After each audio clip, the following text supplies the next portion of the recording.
while thriving microenvironments we call forest gardens, made up of more than 50 species of trees and dozens of shrubs, fruits, and vegetables. Through Trees for the Future's forest garden approach, thousands of farming families have successfully brought their land back to life. A sustainable solution to hunger, poverty, and climate change. Sponsored by Trees for the Future. You're invited to join the movement at trees.org/radio. KKFN and KKFN HD1 Longmont, Denver. You're listening to Denver Sports 104.3 The Fan. Live from Mile High Station, it's the Fan Football Pregame Show on Denver Sports 104.3 The Fan. Presented by Modelo. Previewing today's matchup, here's John Davis and Chad Andrus.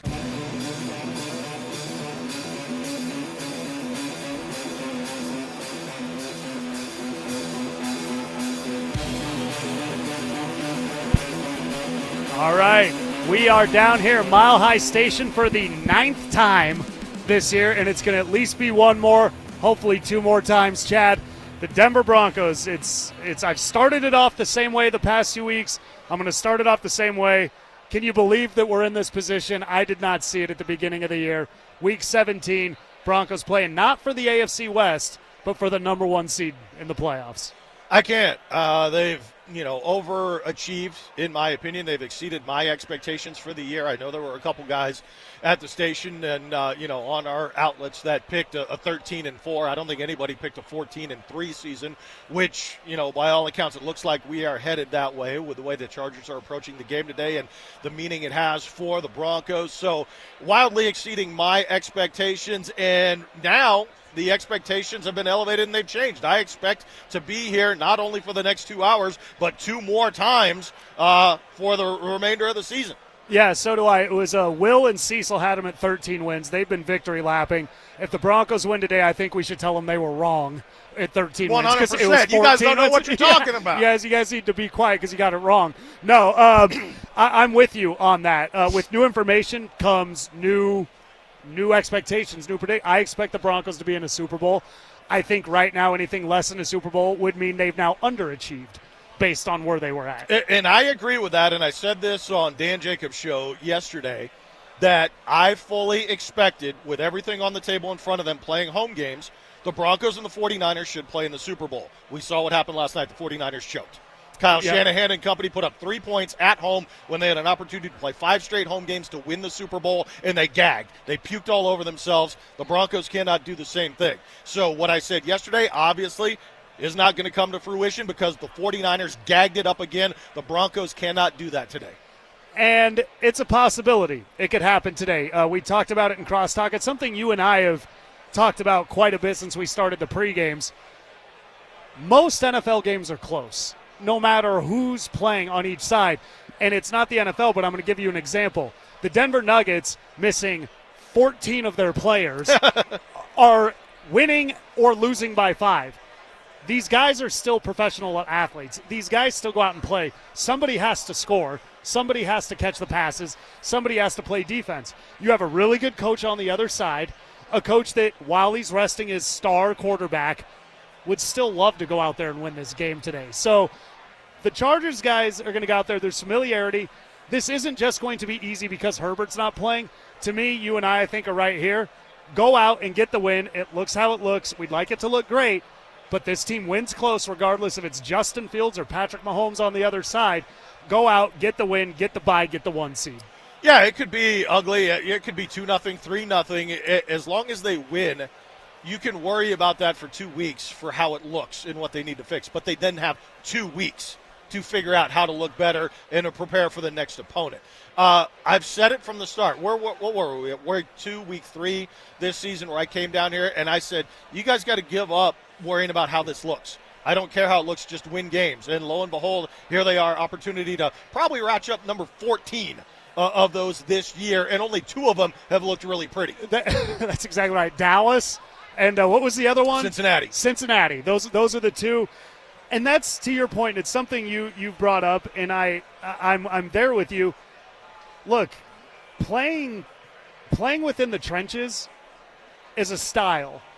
But when that's your style and that's your identity, it's predicated on dragging the opponent to the fourth quarter and then putting it away when you've worn them out.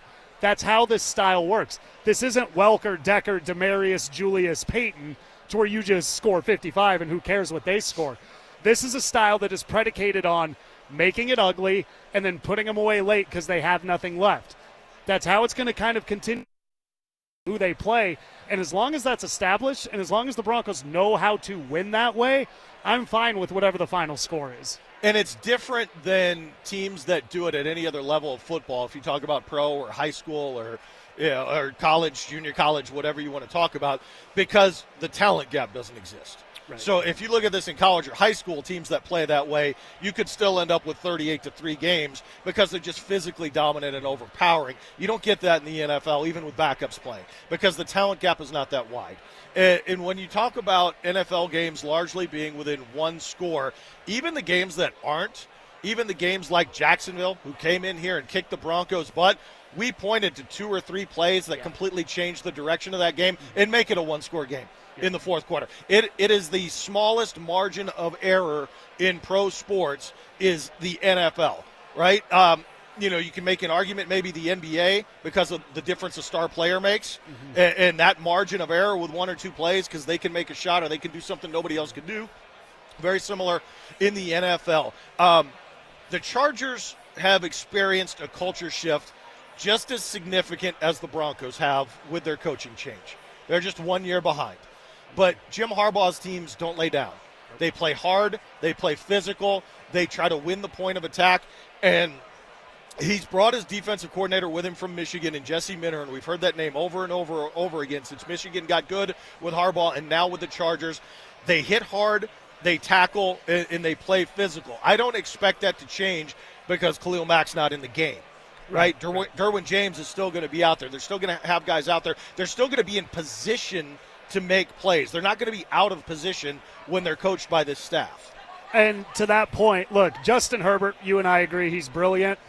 There's the top 5 QBs in the league, but there's more than 5 top 5 guys, if that makes sense. Herbert's one of those guys. And as much credit as he deserves for surviving that, as we keep saying, 5 backup tight ends blocking for him all year, the defense is what's really allowed this to keep going for the Chargers. They play really great defense. It doesn't look how you think these all-time great defenses look, but then when you watch the Chargers, whether it's Philly, whether it's Houston last week, whether it's the Chiefs, you're sitting there going, God, this other offense, they just can't do anything. So the Broncos today, Justin Herbert doesn't tackle. The defense is going to give the Broncos problems. Unless he's playing the Texans. Unless he's playing the Texans. Unless he's playing the Texans, then he's got to tackle. But overall, they're going to come out prepared today. Their familiarity, Sean Payton acknowledged it this week, and I was really happy to hear him acknowledge it. Since Sean Payton's been here, they have not figured out the Chargers' puzzle. Vic Fangio had Justin Herbert tied up in knots every time he played him. But with Sean Payton, the Harbaugh thing's not figured out. Payton's aware of it. The Broncos are aware of it. The Chargers are aware of it. That Chargers defense is going to play pretty good today because they've got some good guys over there. And like you said, and they won without Khalil Mack this year. He missed some time, and they won without him. So, they're resting their starters. This is going to be physical. This is going to be tough. Get out of there with a win today. That's really what matters. Yeah, absolutely. And I don't have any concerns or questions that the Broncos will figure out how to do it. It's just the next step you have to go through. Like, you have to get through this phase. You have to get through this level to advance and get to where you want to be. And then it's 2 more weeks of rest. So we had some concerns, particularly about the defense after the bye week and fatigue and this team not looking the same on the defensive side of the football. Well, now they've had 10 days off again for another mini bye week, and then they have the opportunity to get 2 more weeks off. That is no longer an excuse. So you have to tackle today, keep everything in front of you. I don't expect the Chargers to have anything dynamic in a passing game or try to go down the field at all. So that should not be part of the problem.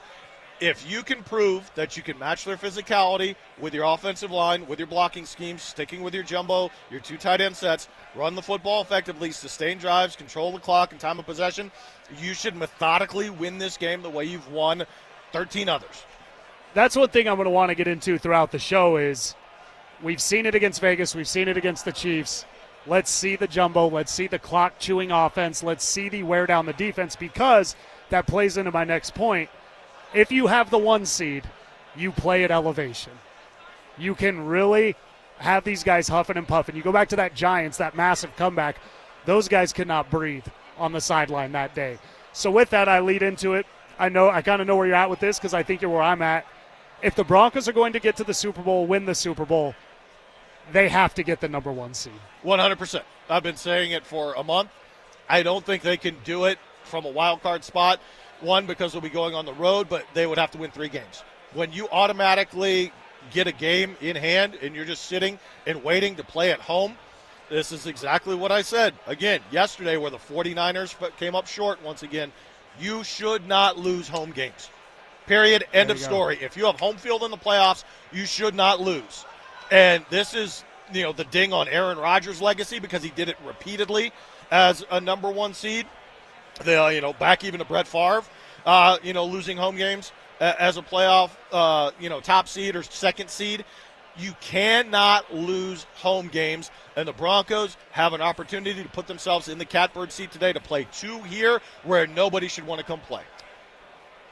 The last home game they played, they lost to Jacksonville. Since then, people like Rex Ryan, Alex Smith on ESPN, and a host of others have written the Broncos off. That means the Broncos, their players and coaches, have a point to prove. Who specifically has a point to prove?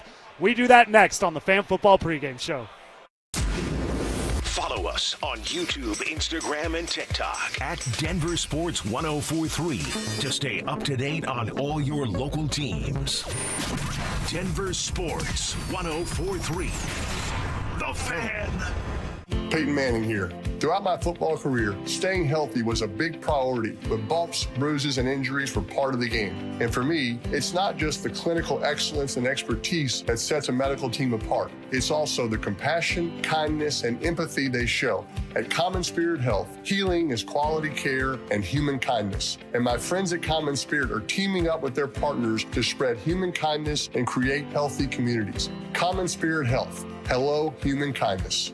Hey, what's up, guys? It's Zach here. The holidays will be here before you know it, and for many families, that means excitement, but also stress. Between gifts, travel, and higher prices, it's easy to feel overwhelmed, especially if you're already relying on credit cards to cover the basics. If that debt is piling up, you're not alone. If you're a homeowner, you might have considered reaching out to my friends at American Financing, but hesitated because you don't want to give up your low mortgage rate. That's why American Financing created the Smart Equity Loan, a simple, smart way to get your finances back on track without giving up your low mortgage rate. Unlike a HELOC, which can fluctuate with the market, the Smart Equity Loan offers a fixed rate, so you'll have one predictable monthly payment. It lets you use your home's equity to pay off high-interest debt, free up cash flow, and still keep your existing mortgage intact. There are no upfront fees to find out if you qualify. Call American Financing at 303-695-7000 or visit them online at americanfinancing.net. NMLS 182334, NMLSconsumeraccess.org. In today's fast-moving job market, staying ahead means keeping your skills sharp. At University of Maryland Global Campus, we help keep your capabilities cutting edge with our skills-based education programs designed to move your career forward. Explore more than 135 degrees and certificates in business, cybersecurity, and more. Apply now and save with no application fee. Classes start January 7th. Learn more at umgc.edu. Certified to operate in Virginia by SCHEV.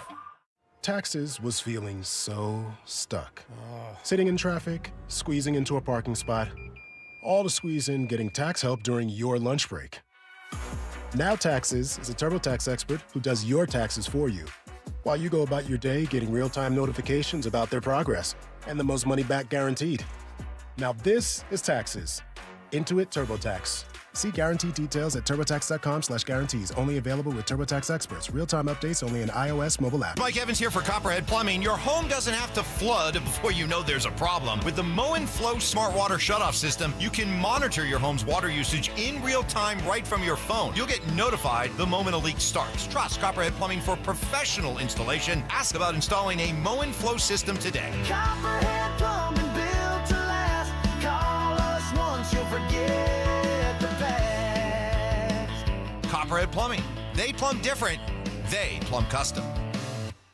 Men, the new year is here, and if you're like many of us, you're ready to improve your health. But if you're feeling low energy, not sleeping well, or not seeing results in the gym, keeping that resolution can be tough. This is Jeff for the Rocky Mountain Men's Clinic, and if those symptoms sound familiar, we can likely help. They often point to low testosterone, and treating low T is what we do. But this year, we're also helping men go further with 4 targeted body composition plans featuring growth hormone peptides, NAD+, GLP-1s, PDA, and more, designed to boost energy, support metabolism, enhance recovery, and accelerate fat loss. With our low T treatments combined with our body composition programs, most men notice real improvements. More energy, better focus, improved sleep, stronger workouts, and often a renewed sex drive as well. So call us. Your initial visit is just $99 and includes blood work and a medical consult. And if you start on treatment the same day, your visit is free. Call 720-440-7900 or visit RockyMountainMen'sClinic.com. Featured therapies are compounded and have not been evaluated nor approved by the FDA. Provider prescription required. See website for details.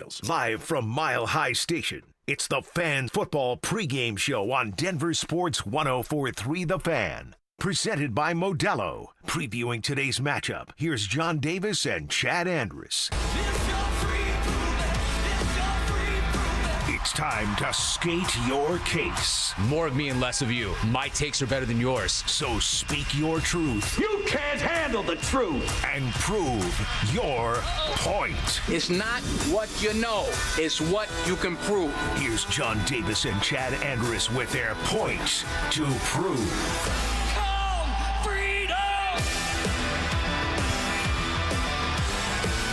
All right, Chad. What was once being spoken about is a potential record-setting defense has become a bit of a punching bag in recent weeks. The Chiefs game, while they didn't allow statistically a lot of people weren't impressed. And then comes the turnovers. Sean Payton spoke about it this week. Troy Rank of the Denver Post had it to where they need 2 to avoid being the team with the lowest turnovers in franchise history, I believe, which would be crazy. Basically, defensively, if anybody's got a point to prove, I think they do need to come out and prove that they're that team that deserved all those accolades and praise early on in the year, and they need to prove they can get turnovers. Today, you're playing a quarterback that could be prone to mistakes. If you're going to start picking up that habit, it's a game to do it. Yeah, Trey Lance is a guy you should be able to get to. I don't think he's going to get rid of the ball very quickly. I don't think he's going to throw it very many times, to be honest with you. Right. So there should be opportunities to rack up the sack total. They're not going to get to the Bears total. I don't think they're going to set or break the record. They would need, what, like 8? Yeah, they would have something like that. They'd have to get wild with it today. I mean, you would think Trey Lance would be a guy that could happen against if he were going to throw the football. I just don't think he's going to throw it. I think it's going to be a very short game. This is going to be like a baseball game with 8 hits. Right, it's going to be like 2 hours and 27 minutes. Both teams are going to run the ball. The clock is going to run. This thing's going to be over. You might get out of here before dark. Not to mention the Chargers' offensive line issues that they've had. Yeah, so they're not going to be trying to drop back and throw the ball. That's one thing that it maybe hurts the Broncos' chances of getting the takeaways. But I think the thing that you and Alex pointed out in our group text that is concerning about this is they're too shy of the worst total ever in Broncos history, but now we're playing 17 games. Right. And, that's concerning for a defense that was built to what it was to be able to get to the passer and the way they started the season, that they haven't taken the ball away. Mm-hmm. So I'm going to go ahead and say they will get 2 today, just so they're not the absolute worst of all time. They can tie for the worst of all time, but I say they get at least 2 today so they're not in the basement. Yeah, I could see that happening. Where I want to see, interceptions are kind of a thing where a lot needs to happen. Not a lot, but one reason I don't think they've gotten interceptions is early on in the season, the quarterback just got sacked. Later on in the season, it was quick passes to avoid that pass rush. Either situation doesn't really open up a lot of interceptions. When we did see them get the interception is when Jordan Love is trying these long developing plays, and it's getting the players in position to pick the ball off. Riley, Moss, and Surtain each get one that game. Let's see him punch the ball out. Let's see him hit the quarterback from behind and get that strip sack. I don't know if they have a strip sack this year. I can't recall one. I cannot think of one at all. And this sounds really bad. I'm not having any fumbles come to mind. I know they've happened, but nothing's really come to mind on all of this. So today's the day to do it. With Trey Lance, too, one thing I do want to see the Broncos today, defense point to prove, take care of that underneath on the quarterback run. If the quarterback drops back and the receivers go out and then the quarterback takes off, that middle of the field underneath has been wide open all year for quarterbacks Jackson Dart, Trevor Lawrence. We've seen guys continually, Justin Herbert earlier, exploit that and, take off for 15, 20-yard runs, really kind of protect that underneath. Did you watch the Rose Bowl the other day, the Indiana-Alabama game? I mean, it was a game in name, but it was, yeah. So there was a point in that game. I'm not a fan of Kirk Herbstreit, but he had a comment about Alabama where he said they look like they're just existing out there. They're not inspired. They're not, moving to the ball. They're just kind of going through the motions on the plays. And I feel like there are points in time where the defense has done that since the bye week from the Commanders game on, and they can't look like that. Not even in any spurts, not even in any series. Like, they have to look like they're rested from 10 days and they're inspired, and they want to go get it. Like, they want to go hit somebody. They want to go knock the ball loose. Like, they're not just playing reactionary. Exactly. And I think that's the one challenge, because when you think about teams that make runs and get to or win the Super Bowl, nobody backs into it. You have to go get it. Yep. You don't just let other teams make mistakes and show up and say, oh, we're just going to keep the ball in front of us. No, you have to go get it. That's why when I look at the AFC, I look at what the Broncos have shown they could be, even if they haven't been lately, what the Texans are defensively, and what the Jaguars have proven to be. Those are the teams that can get after the quarterback and can go force you into mistakes or go get the football. At their best, those three teams can do that. I can't say that about the Patriots. I can't say that even about the Steelers, who historically have a defense that does that. I can't say that about the Ravens, who've had an awful defense. I can't say that about the rest of the teams the Bills. in the AFC. Right, the Bills. Yep. I can't say that about. Right? So I look at three teams, and the Broncos having the inside track to have home field and one fewer game. Like, I look at Houston and Jacksonville and Denver, but Denver's defense has to play up to that standard. They have to go take it. They have to go get it. They can't just be reactionary and say, well, we're going to be out here and keep guys in front of us, and that'll be enough. And that's a great point, and that's what was frustrating about the Jacksonville game. If you're in his face every play, just stay in his face every play and then live with the fact that they might beat you a couple times. But when you just stand back and let them run these routes 15, 20 yards downfield, because what are you worried about, a 90-yard play? Those happen very rarely. It kind of looked like, and I'm not drawing a perfect comparison here, at the end of the Nuggets regular season or championship run, at the end of the Avalanche championship run, they looked like they were just looking at their watch like, is it the playoffs yet?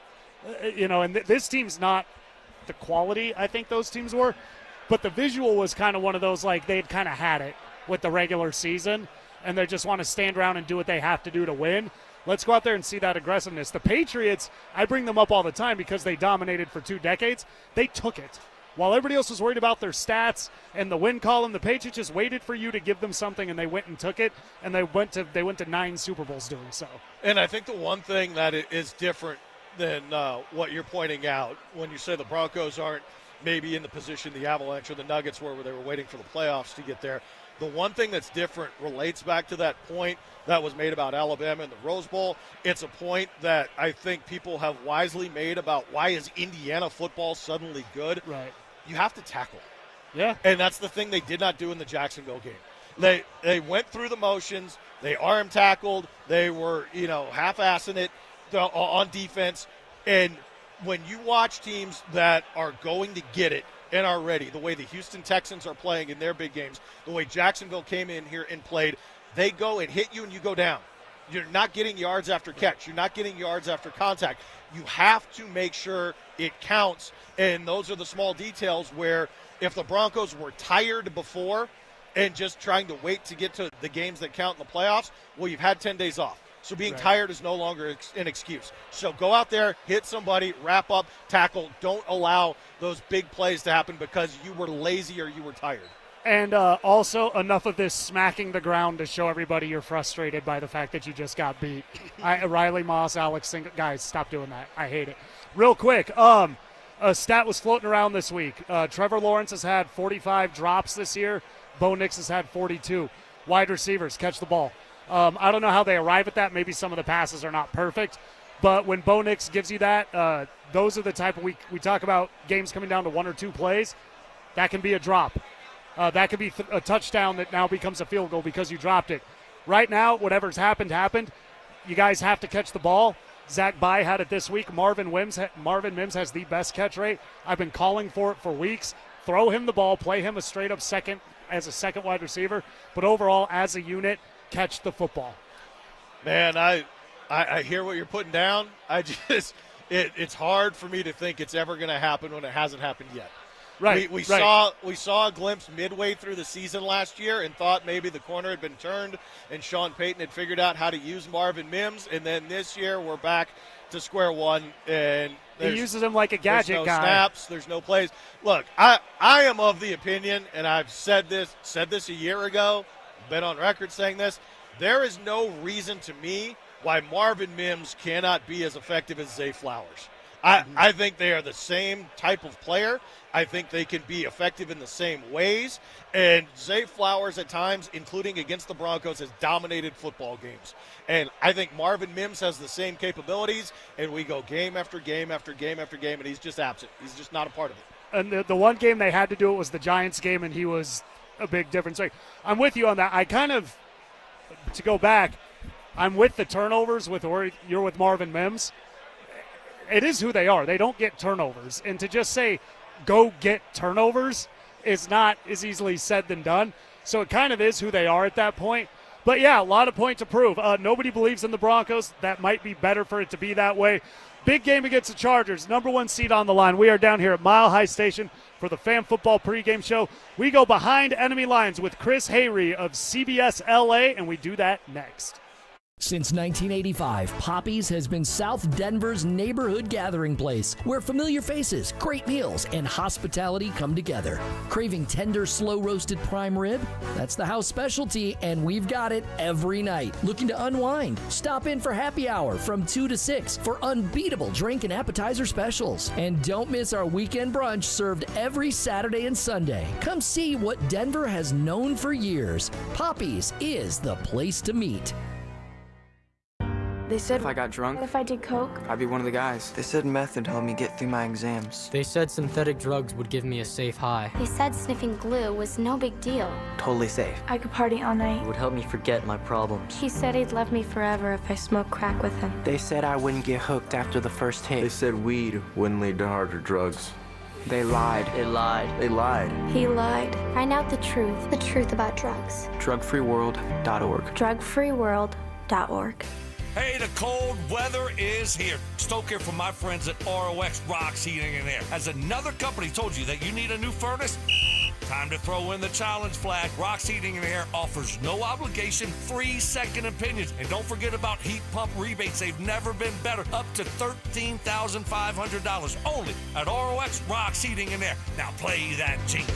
HVAC service, installation, repair. ROX Rocks Heating and Air. Download to see if you qualify for Albert Instant Advance. Not all customers will qualify. Transfer fees may apply. No Albert subscription is required for Instant Advance. Please see the Albert app or albert.com for subscription pricing. Subscriptions can be canceled at any time. Kylie, what's wrong? I just got hit with a car repair bill. I'm behind on rent, and I feel like I can never save any money. Have you tried the Albert app? You can get up to a $1,000 advance fast to pay for car repairs, bills, rent, groceries, whatever you need. Plus, Albert can help you find ways to save and give you a custom budget to actually grow your money. Albert can get me up to $1,000? Exactly. But they do more than get you up to $1,000. Albert is your financial assistant, helping you budget, save, and spotting you money in a pinch. I'm downloading Albert right now. Download the Albert app and use promo code PLAN to get up to $1,000 for your bills, rent, groceries, and more. The Albert app helps you budget better and save more money so you reach your financial goals faster. Download the Albert app right now and use promo code PLAN to get up to $1,000. Use code PLAN to get up to $1,000. $5,000. That's the average amount of money people in the U.S. are now spending on gas in a year. $5,000. That's crazy. If you drive, you have to download Upside, the free app that gives you cash back every time you get gas. That's right. You can earn real cash back with Upside just by buying the gas you're already buying. You can literally start earning cash back today. I use Upside every time I fill up, and I've already made around $200-$300. You're putting gas in your car anyway. Why not get real cash back? If you like free money,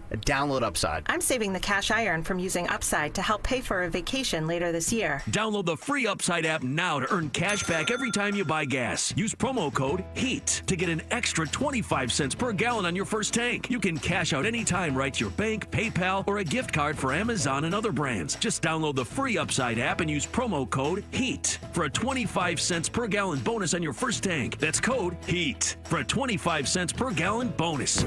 Hi, Dan Cicchini with Dunright. Great pricing options and bank financing? You bet. Kitchens, baths, counters and floors, finished basements, windows and doors. Done right since 1985. You have our word, we'll treat you right at Dunright. Visit drhi.com. Thanks. Live from Mile High Station, it's the Fan Football Pregame Show on Denver Sports 104.3 The Fan. Presented by Modelo. Previewing today's matchup, here's John Davis and Chad Andrus. The Fan Football Pregame Show, Broncos and Chargers. We now go behind enemy lines with Chris Hayre of CBS LA. Chris, thanks for joining us today. We'll get right into it. How are the Chargers approaching this game today? Well, gentlemen, I feel like I'm in Southern California. I'm on the field. It's like 67 degrees. So, we all lucked out with the weather, but the way the Chargers are approaching this, they are playing to win, but they are being very cautious with the guys that they absolutely need next week on Wild Card Weekend. So you won't see Justin Herbert in this game. You won't see a lot of key starters. My guess is guys like Khalil Mack and Derwin James won't play, or if they do, they'll play very little.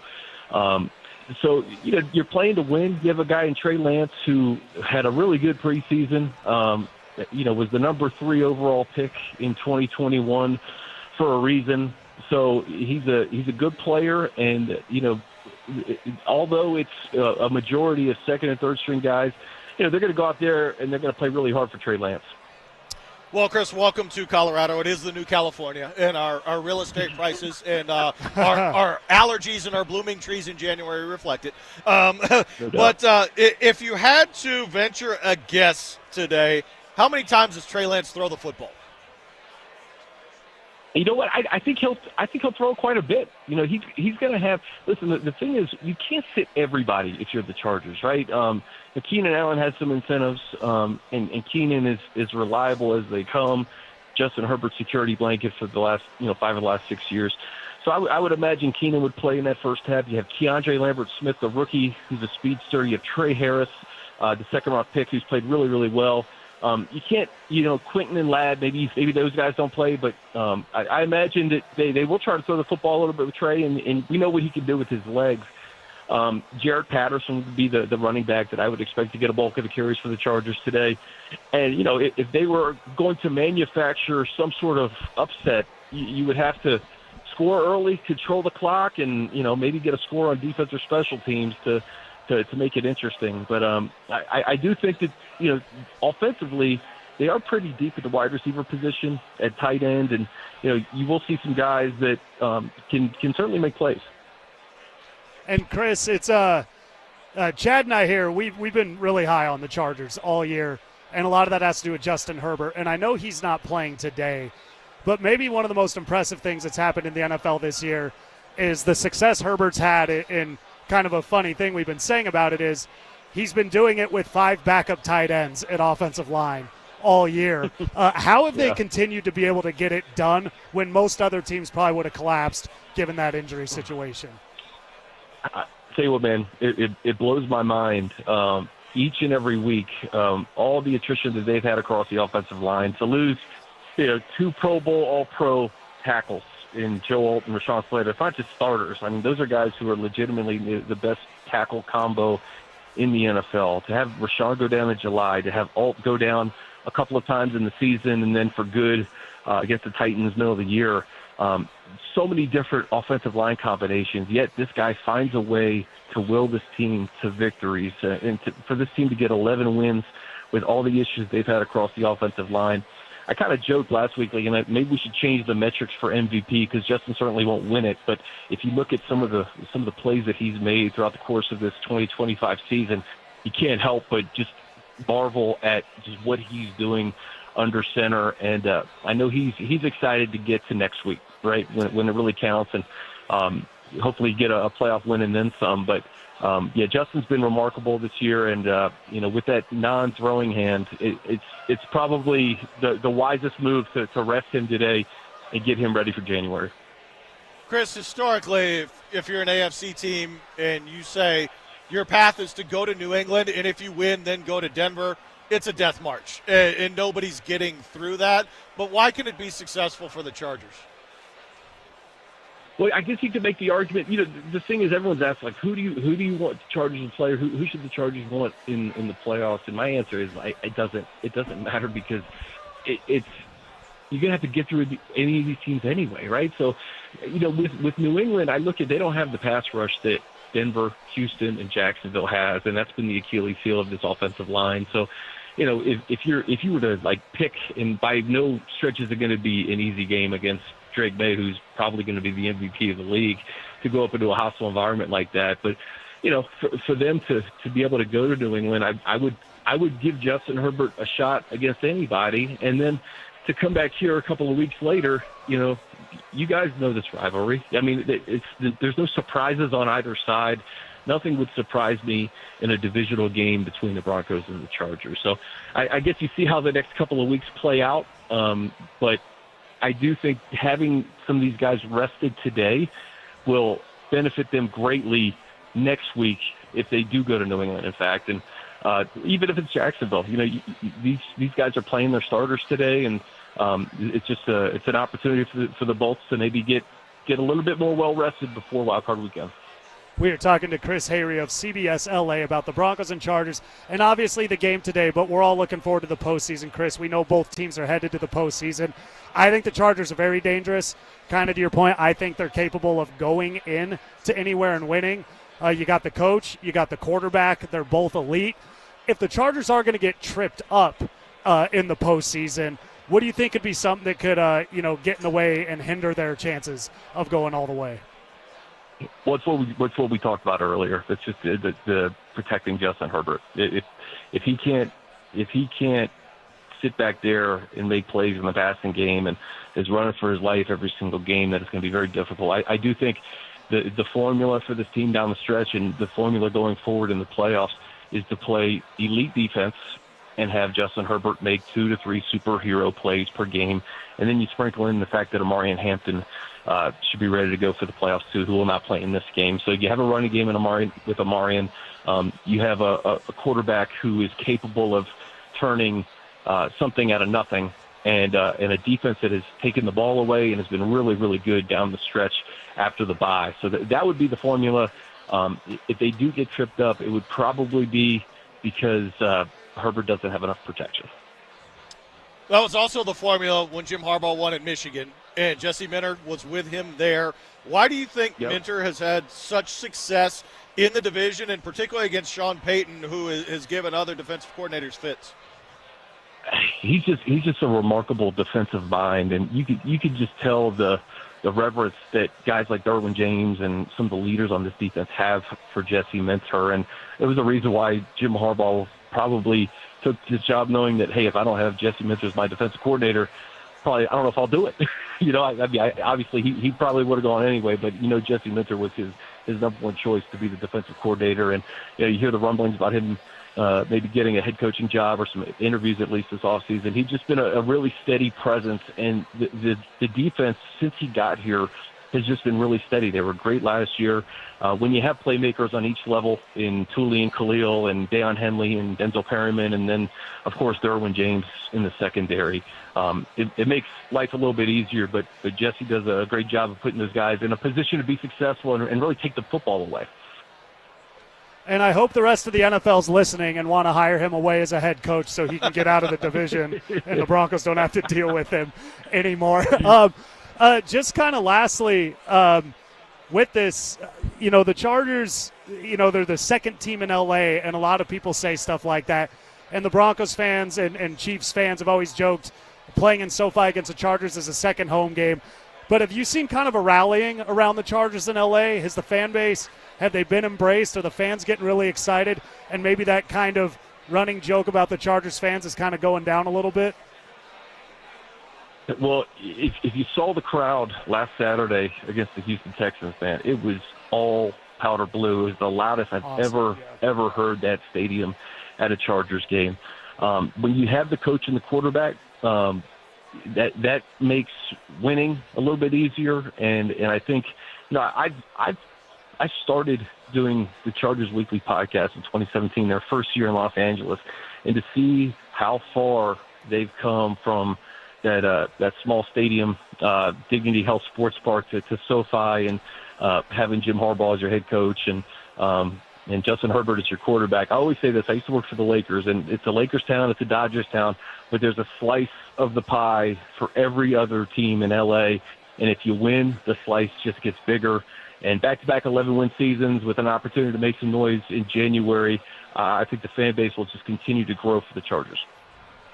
Chris, we really appreciate you joining us, and I have a feeling we may be seeing the Chargers again, so maybe we'll talk to you again if that happens. Man, I hope we're doing this in 2 weeks. That'd be a lot of fun. We'll do it. Thanks a lot, Chris. Enjoy the game. 3. All right, take care. 3 weeks. Let's make it 3 weeks. That was Chris Hayre of CBS LA talking Chargers with us. A lot of good stuff there. The Broncos' path to victory today and to the Super Bowl. Chad and I, we strongly believe we know what that is. What is it, and how do the Broncos execute it? We'll get into that next. Follow us on X at DEN Sports 1043 for up-to-the-minute information and opinions on all things Denver sports. Also, we can still call it Twitter, right? Denver Sports 1043 The Fan, denversports.com, and the Denver Sports app. Hey guys, believe it or not, golf season is just around the corner, and that means the newest gear and the latest tech are starting to drop. It's Stoke here from my friends at Embers Golf. If you want to hit the ground running in 2026, now's the time to get dialed in. Book a custom fitting at Embers Golf and experience the newest equipment built to elevate your game. I know, trust me, I got set up last year, and spots fill up fast. So get in, get fit, and get ready to play your best season yet. Get everyone in the family ready for golf season at Embers Golf in Westminster. Embers Golf, ignite your game. Peyton Manning here. Throughout my football career, staying healthy was a big priority, but bumps, bruises, and injuries were part of the game. And for me, it's not just the clinical excellence and expertise that sets a medical team apart. It's also the compassion, kindness, and empathy they show. At Common Spirit Health, healing is quality care and human kindness. And my friends at Common Spirit are teaming up with their partners to spread human kindness and create healthy communities. Common Spirit Health. Hello, human kindness.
Like a close friend who will give it to you straight. The friend who will tell you that new haircut, it's not great. Friends make sure friends get good haircuts. And Xfinity makes sure you get a good deal on Wi-Fi. Xfinity gives you reliable fiber-powered Wi-Fi at our best price. This holiday season through January 4th, get gig speed Wi-Fi for just $50 a month for 5 whole years. No strings, no commitments.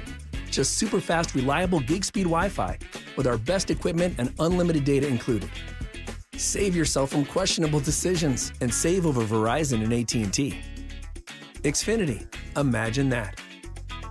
Restrictions apply. Requires paperless billing and autopay with stored bank account. Taxes and fees extra. Xfinity Internet powered by fiber and connected to premises by coaxial cable.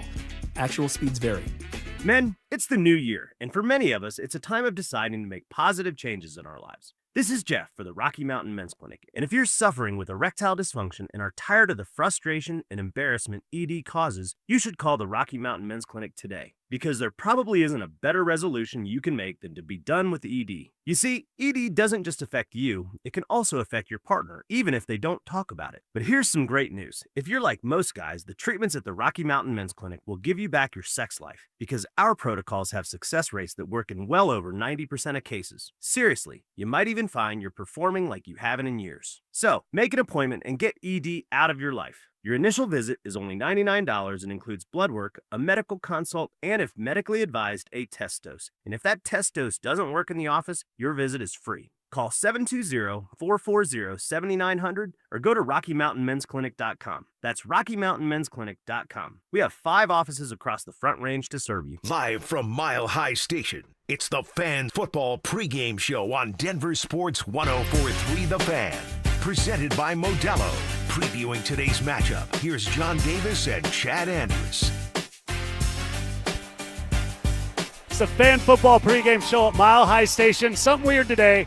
The Avalanche, the Nuggets, and the Broncos are all playing at the same time today. Nuggets at 1:30, Broncos 2:25, Avs at 3. And the Nuggets announcing Aaron Gordon and Christian Brown both back in the lineup today, which is outstanding, just in time to play Michael Porter Jr. And John, the Avalanche, with that comeback win last night, today is game 41, the official halfway point through the season. If they can just get to overtime and get a point today, they will be halfway through the season with 2 regulation losses. We've gone from talking all-time best Avalanche team to all-time best Colorado NHL sports team to now we're at all-time best NHL team. Really remarkable. And perhaps the team we're talking about right now, the Denver Broncos, have the best path to a championship of any of these teams. Yeah, and I do want to be clear. I jumped in and said 3. I was jumping the gun counting this week. But, yes, Chris Hayrie was right. 2 weeks from now would be when the Chargers would be back here. If they go to New England win, they would come right back here. Yeah. So it will be 2 weeks from yesterday or today, whatever the day of the game would be. We'll be playing them.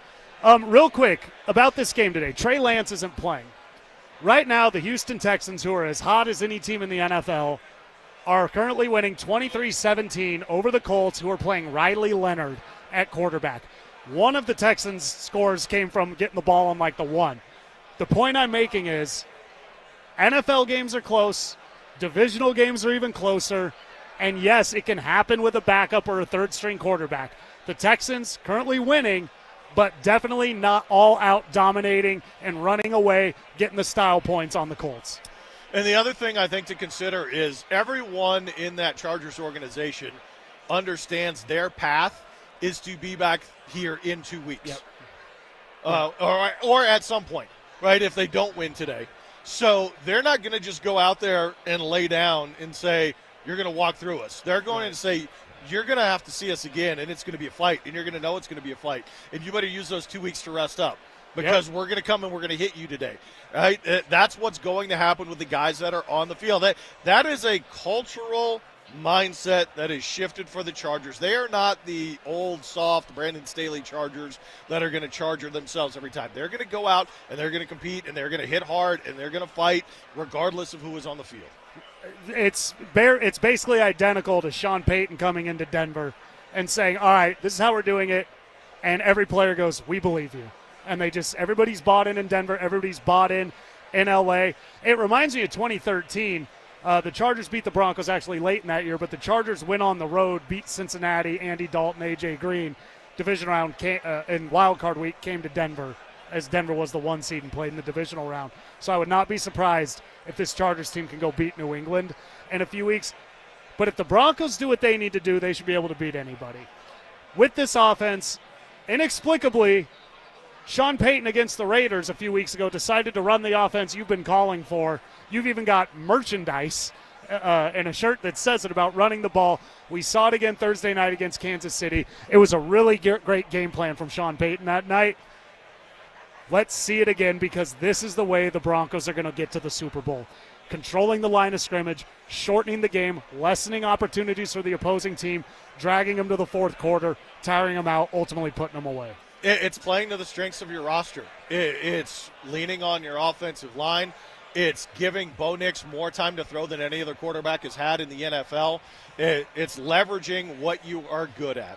And once you lost J.K. Dobbins, you need that little extra help, that boost for R.J. Harvey, that boost for Jaleel McLaughlin. And this is something that is not just a Sean Payton thing. This goes back to as far as Vance Joseph being the head coach of this team, where you would look at them with 2 tight ends, you would look at them with jumbo packages, you would look at them playing with a fullback, and their offense was more effective. And for whatever reason, all of those coaching staffs, all of those coordinators in between said, no, we need to play 4 wide receivers. Nope, we need to do that. And it didn't work. And a large part of the reason was the guy pulling the trigger. We understand that. But even with the guy that they have now that they are confident in as the future of their franchise at quarterback, they are still more effective when they play that way. Do not spread the field and try to chuck it all around. That is not playing to the strengths of this roster. And it is kind of funny because Sean very deliberately, with George Payton, built this team in the trenches. With McGlinchey, even guys like Malcolm Roach, it was all very much there, and then he goes out and kind of does something different a lot of the time. But I was encouraged that Sean Payton on his own implemented this style of offense. And it wasn't that you just had to because everything else was failing. Once Bo got hot, that's actually when Sean shifted to this. You know, if Bo Nix throws 38 passes and the time of possession's 25 minutes to the other team having 35, that's a problem.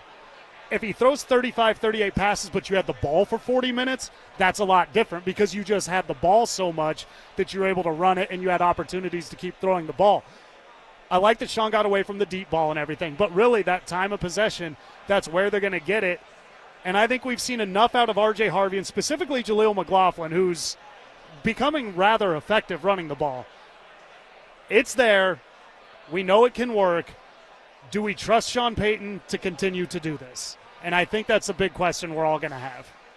I think the challenge in that trust is his comment the other day about you tolerate running the football.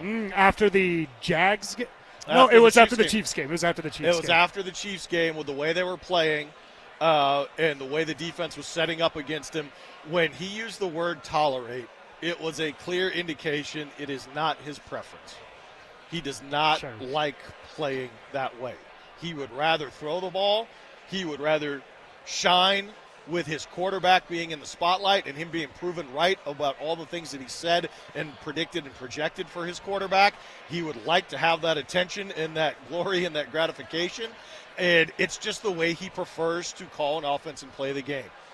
It's not what his team is best at. And it's not what his quarterback is best at.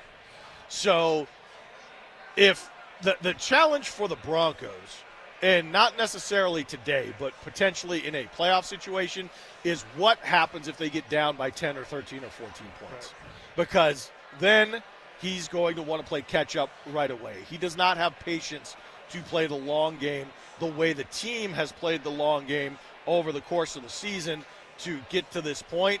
In that make-or-break, do-or-die situation, I still don't believe he would have the patience to stick with it over the course of 3 quarters. And to that point, and I think it would depend. That's the thing, is if they get down 10 or 13 in the first quarter, does he stick with it? The third kind of situationally, but he may throw it out altogether.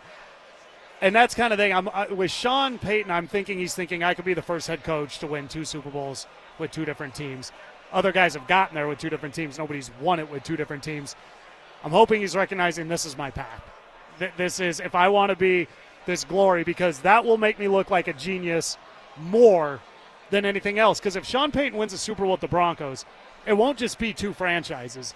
It'll be what he took over and what he turned around in both cases. He didn't take over Justin Herbert like Jim Harbaugh did in either situation. He grew teams that were at the bottom of the NFL. That's why he needs to get there. Jaleel McLaughlin, I mentioned him. He's averaging, what did he get against the Chargers, or against the Chiefs? 7 carries, 40 yards, that's 5.7. R.J. Harvey, 14 carries, 43 yards, 3.1. Do we need a heavier dose of Jaleel, maybe a more split between Jaleel and R.J. Harvey? I think we do today, because I think it's an opportunity for Jaleel to prove that he can not only do it, but be part of the game plan in the rotation in the playoffs. And it also takes that weight off of R.J. Harvey. So if you go back to the Chiefs game, and 10 days ago, and then now you win today and you have 2 more weeks. That's a month of workload off of R.J. Harvey going into the playoffs. So he should be rested and ready and fresh, in addition to Jaleel hopefully showing that, yes, I can contribute to this as well. That would be an ideal situation. With Jaleel McLaughlin, R.J. Harvey, I'll talk about R.J. Harvey. This is kind of a weird question. I think reading his stats doesn't tell you how effective he is. Because people look at the 43 yards, they might say this, but what is the best thing you could possibly do on a play? Score a touchdown. And the guy scores touchdowns. And he scores them in different ways. When he's out there, oddly enough, you can get caught up in his yards or not, especially once you get past the 50, the other team has to pay attention to R.J. Harvey. They have to recognize what's going on with him because he finds his way to the end zone constantly. That's going to be something that's interesting is when you go to the jumbo, and it's not fun for Sean, but it's like, Sean, when you go jumbo and you run the ball effectively, that in turn might allow you to kind of do what you want to do and find holes in that defense because they're so used to Harvey out of the backfield, catching passes and running for touchdowns, that now you might get a guy running downfield wide open because you've baited them with your play calling.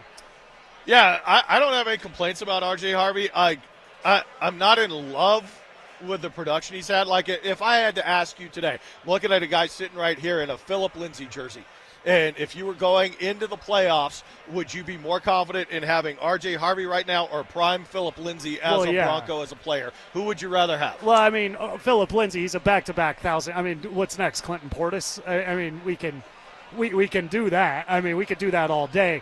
But right now, you're right, just is a down-to-down running back. There's a lot to be desired there. A couple things, though, that doesn't show up on the stat sheet. He's getting better at getting yards after contact. He's breaking tackles better in the backfield. He's not going down as easy. There is times he is getting caught in the backfield, though. Sometimes I think that's play calling. No, R.J. Harvey is a bell cow, probably not the ideal guy. But I also think he has not performed poorly enough to where you could justify taking him off the field. I think you have to look at him like a cleanup hitter in baseball. Yes, you may get a lot of strikeouts, you may get a lot of pop-ups, but you're going to get that 3-run home run at some point. Right, yeah. So if you're going to wait long enough to pop the 3-run home run and you think that's going to work for you to win the game, then you got to have him in the lineup. J.R. Smith. Well, that's a different story. I wouldn't put that on R.J. Harvey. Other than having initials that they're going by, I would not want to put that kind of a moniker on R.J. Harvey. He doesn't deserve that. Chad, you touched on something in the crosstalk with Mike Rice. We've texted with it. It's a very interesting point about what the Broncos have in front of them and about them getting to the Super Bowl. It's the Fan Football Pregame Show. Why does Chad believe this is so important? He'll tell us next. Will the Broncos end their stellar regular season with a divisional win before the playoffs? We'll react to it all in the Fan Football Postgame Show. Live on game day starting at the 2-minute warning. Denver Sports 104.3. The Fan.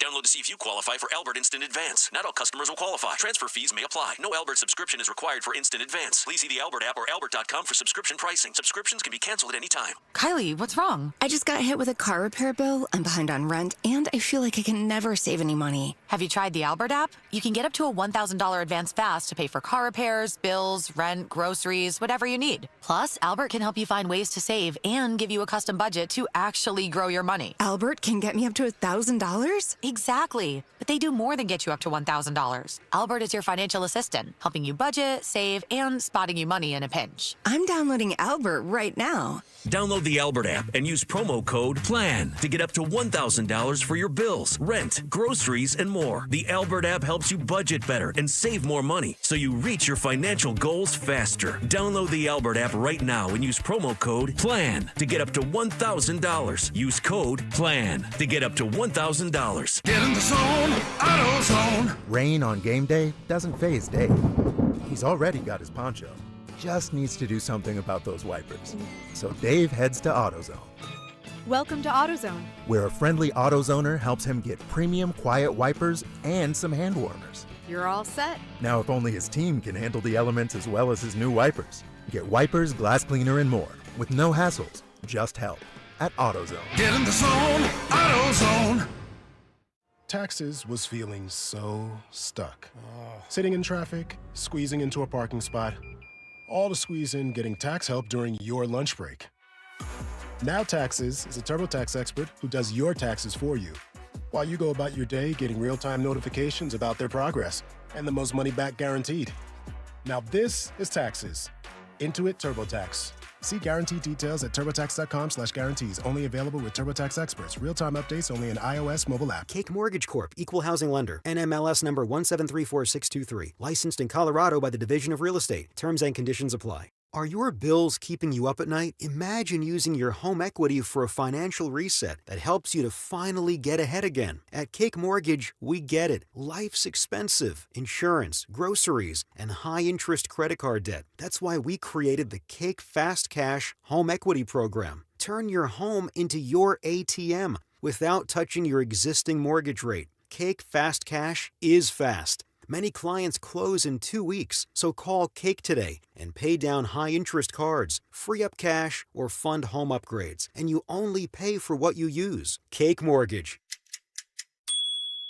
Your fresh-baked fast cash loan is ready to enjoy. Call 720-850-0012. That's 720-850-0012. Or visit cakehome.com. If you're one of the millions of Americans behind on your taxes, if you're afraid to open your mail because IRS collection letters could be coming, listen carefully. The IRS is cracking down, taking paychecks, freezing bank accounts, revoking passports. That's a fact. But here's what most people don't know. There are official tax relief programs designed to help struggling taxpayers. Programs that could save you thousands if you qualify. No one knows these programs better than the experts at Optima Tax Relief. Optima's award-winning team will fight to protect your paycheck, your passport, and your property. Their tax attorneys and licensed tax professionals will work tirelessly to get you the best deal possible with the IRS. Every day, penalties and interest keep piling up, so don't wait. Call Optima now for a free consultation. Call 800-343-6460. 800-343-6460. 800-343-6460. Optima Tax Relief. Some restrictions apply. For complete details, please visit OptimaTaxRelief.com. KKFN and KKFN HD1 Longmont, Denver. You're listening to Denver Sports 104.3. The Fan. Live from Mile High Station, it's the Fan Football Pregame Show on Denver Sports 104.3.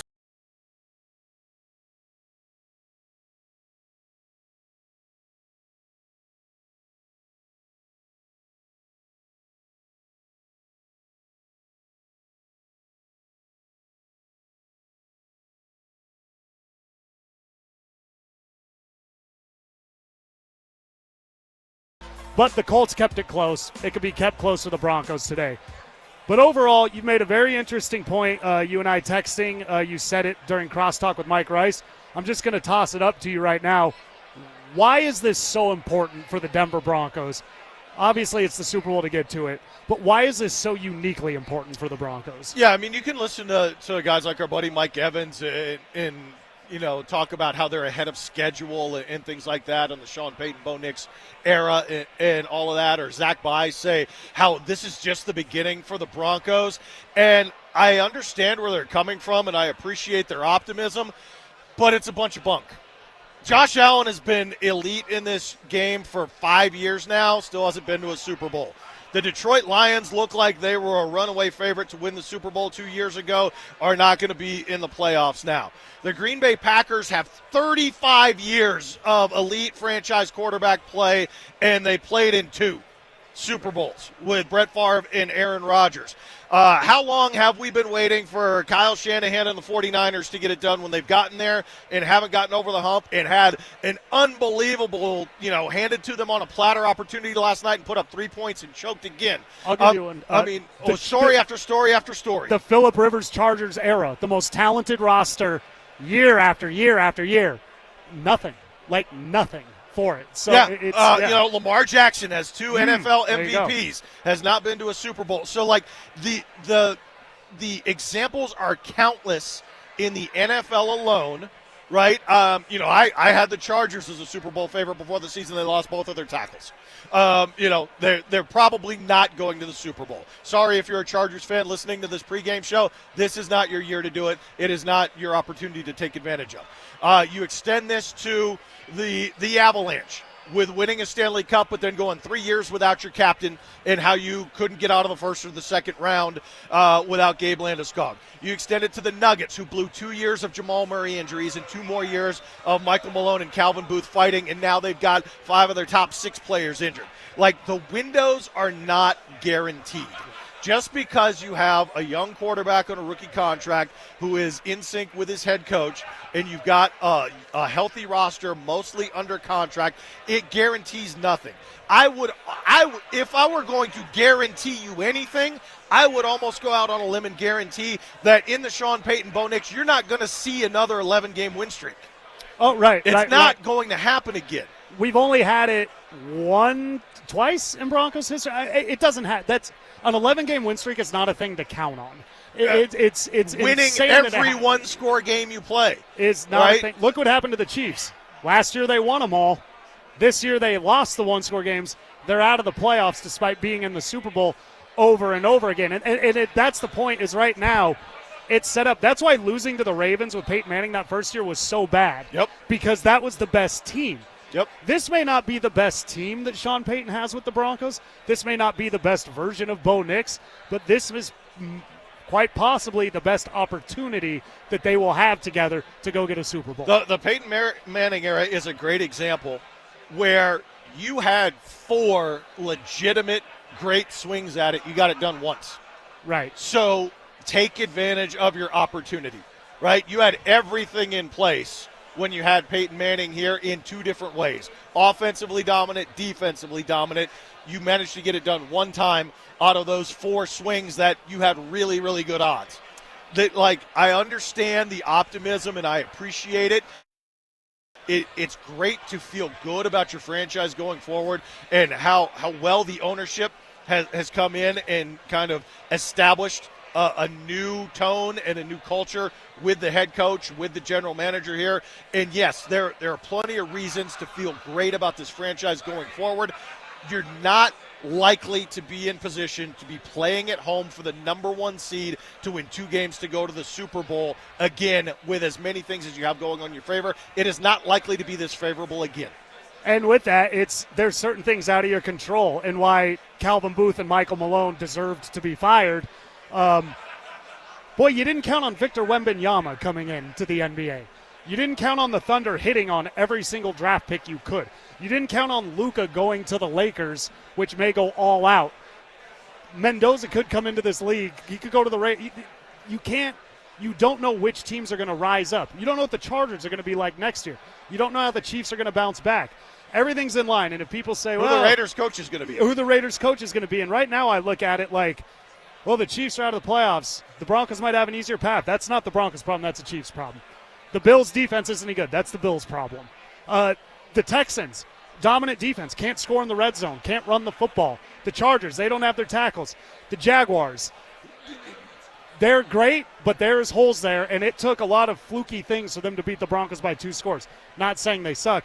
I'm just saying there is no Belichick, Brady, Gronk in these playoffs. There's no Peyton Manning. There's no Peyton Manning in these playoffs. So it's right there for the taking. And I think right now, all due respect to all these other guys, I think D'Amico's great. I think Vrabel is great. What those guys were able to do in turning around those franchises, with the exception of the guy he's facing today, I think Sean Payton is the clear best head coach going into these playoffs. I think his demeanor this week, his kind of weird snarkiness about New Year's Eve, I really liked his comment about the hats being ugly, because, for one, they are the division championship hats, and he's not here to win division. That's not where he's willing to stop. I like the dialed-in seriousness, because I do believe Sean Payton recognizes what you're recognizing. Like, hey, the chips have really fallen our way. Now is where we have to buckle down. Nothing is accomplished. It's a massive disappointment if they don't get it.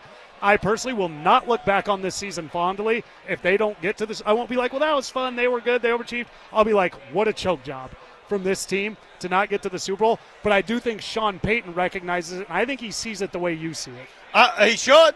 Look, and I'm not here to beat my chest, but it seems obvious. It seems like it is an obvious opportunity that has been handed to them. And it was an obvious opportunity that was handed to the San Francisco 49ers. Look, the NFL owners should be irate when they go to the meetings this offseason and go, how the hell did we schedule the 49ers to have their last 2 games at home when the Super Bowl is in their building, and they could have played 5 straight at home? Thankfully, the Seahawks put an end to that, and we won't deal with that nonsense. But that could have been. But the 49ers choked. Oh, my God. They yes. absolutely gagged. And I'm sorry if you're partial to Kyle Shanahan and the history and the ties to this town. He absolutely kicked the bucket and gagged it again. He scored 3 points when he could have played 5 straight games to win the Super Bowl. That is a choke job. The Broncos cannot let the opportunity pass them by. So, yes, I think Sean Payton does understand that. He's been around the block enough times to see how this goes, and he is the one who has repeatedly said you reset all the pieces on the board every year. It's not going to play out the same. It's not going to look the same. This year, they have gotten a lot of things to go their way and work in their favor. It is time to take advantage of it because it's not likely to be this favorable again. And when you look at it, look, you already said no Mahomes in the playoffs. Josh Allen doesn't have a defense to hold you down. And either Lamar Jackson or Aaron Rodgers are going to be out that you were looking at from the start of the season. There are plenty of opportunities here and things that the Broncos have going in their favor.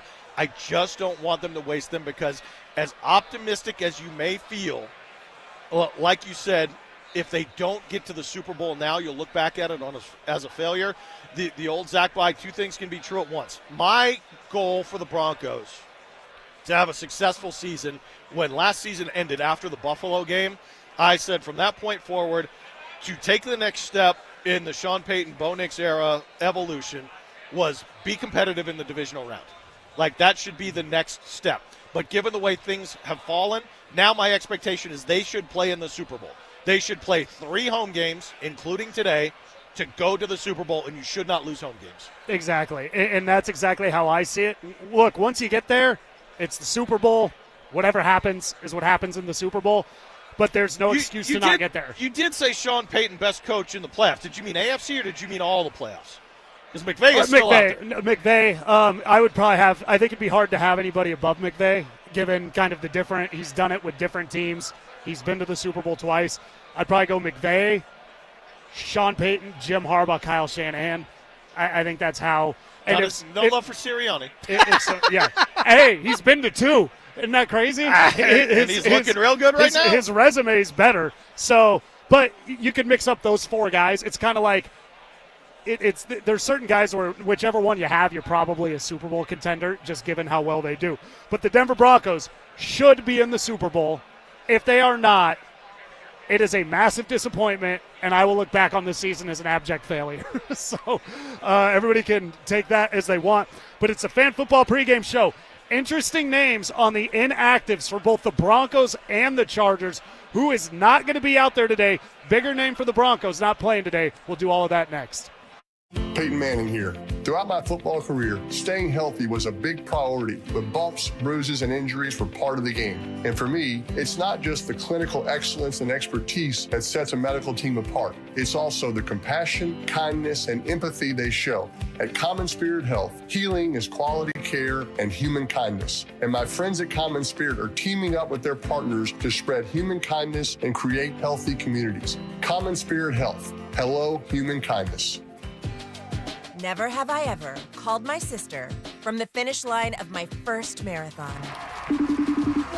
Hello? You won't believe where I am. Are you running? Mile 26. I'm gonna make it. Switch to T-Mobile's 55 Plus plan and get iPhone 16e with its advanced camera system on us. Plus, 2 lines for just $30 a line. Guys, I can't believe it. I knew you could do it, babe. That was amazing. Mom, how do you feel? I feel great. I can't feel my feet. Let's take a picture. And then you may carry me to the car. Share every stride, every mile, every memory on America's best network. Switch to T-Mobile's 55 Plus plan and get iPhone 16e on us and 2 lines for just $30 a line.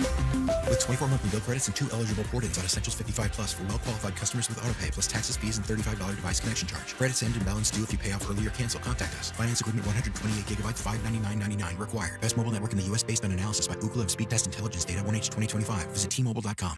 I wish I'd gotten treated for my erectile dysfunction sooner. Men, I hear this all the time from our patients. This is Jeff for the Rocky Mountain Men's Clinic, and if ED is a problem in your life, resolve to get it treated today and stop having it affect you and the one you love. ED is simply a medical condition, and it's fully treatable.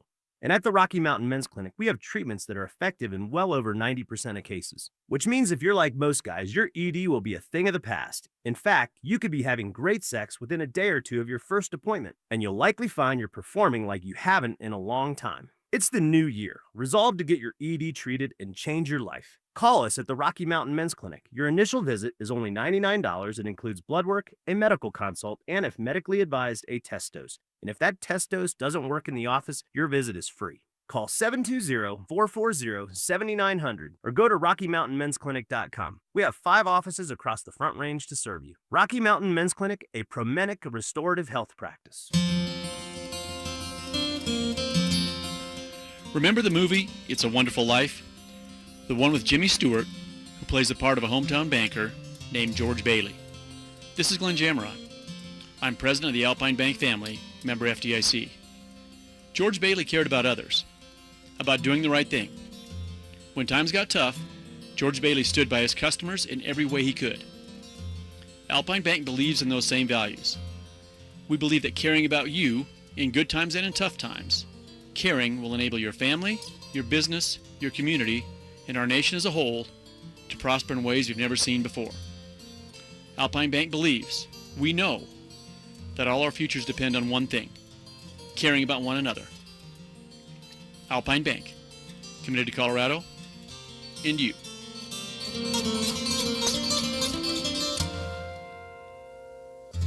Live from Mile High Station, it's the Fan Football Pregame Show on Denver Sports 104.3 The Fan.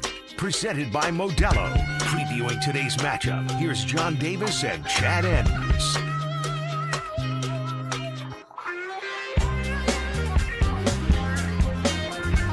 It's the Fan Football Pregame Show. We are down here at Mile High Station. Chad and I have been in summer gear every game this year because we didn't do the Thursday Night Raiders game. That was Zach and Phil. So it has been excellent weather. I'm wearing a hoodie. I'm hot. I don't even need to be wearing it right now. But it's unbelievable how no snow games, no bad weather. Was it Alex behind the glass? Was it you that said it's like 60 or 62 degrees or higher for kickoff of every Bronco game? Andrew Mason. Andrew Mason. Okay. Yeah, that's insane. The previous high was like 49. If the few Charger fans that exist that are here that came in from Southern California, got to be loving it. Yeah, I kind of wish it was snowing for them, to be honest. I always wish it's snowing for football, but, I'm the bad guy. I don't want the dome. I got to say, sitting in the stands as I get older, I don't miss the snow. It can get rough up there, but maybe for the playoffs. Maybe for the playoffs we get it. Maybe we get no snow, and then the Broncos find their way to the AFC Championship, and then it's like the blizzard, and then it's like a 6-3 path to win. But, Chad, it's time for our injury report presented by Flanagan Law. And I'll go with the Chargers first. With the Chargers, defensive back Elijah Molden, outside linebacker Tulai Tupoladu. I apologize. I probably got that wrong. Offensive lineman Jamari Salyer, center Bradley Bozeman, and then a couple big ones. Running back Omarion Hampton, quarterback Justin Herbert. We knew those. But big one, all-pro safety Derwin James will not be out there today. He plays about 14 different positions on that defense, so that's huge. He's like Hufanga, except he catches the ball. Yeah. For the Broncos, it's Reese Taylor, Q Robinson, Jerron Christian. No surprises there, but then the big ones, Dre Greenlaw, Mercedes Lewis, and John Franklin Myers sitting out today for this one. So John Franklin Myers is a guy that, hopefully with Dre Greenlaw, they're going to have, more than a month of rest going into the postseason, hopefully A-OK when the Broncos have that bye. Yeah, and it felt like we're going to have Mike Kliss on next segment. We'll talk to him about John Franklin Myers. It feels like this might be he might have been able to go if they really, really needed it, but they're obviously playing it safe with John Franklin Myers. But the Broncos got a win today, so there must be an injury on him somewhat. Mercedes Lewis not in there. That means, and Nate Atkins is not on there, so they're going to have the full tight end room. in there today with Adkins, Troutman, and Evan Engram. Troutman's got some incentives. I think it's like 5 catches he needs today to hit some sort of incentive, so might see a heavy dose of Troutman.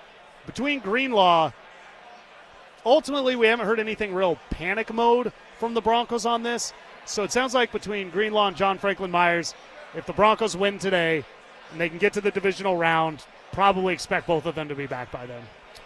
I would certainly hope so. That would be huge. And again, you're talking about having basically a month off for those guys before they have to play again. And, it took Dre Greenlaw a little bit to kind of get into the flow of things when he came back. He finally came back for that Giants game, got himself suspended for the next one.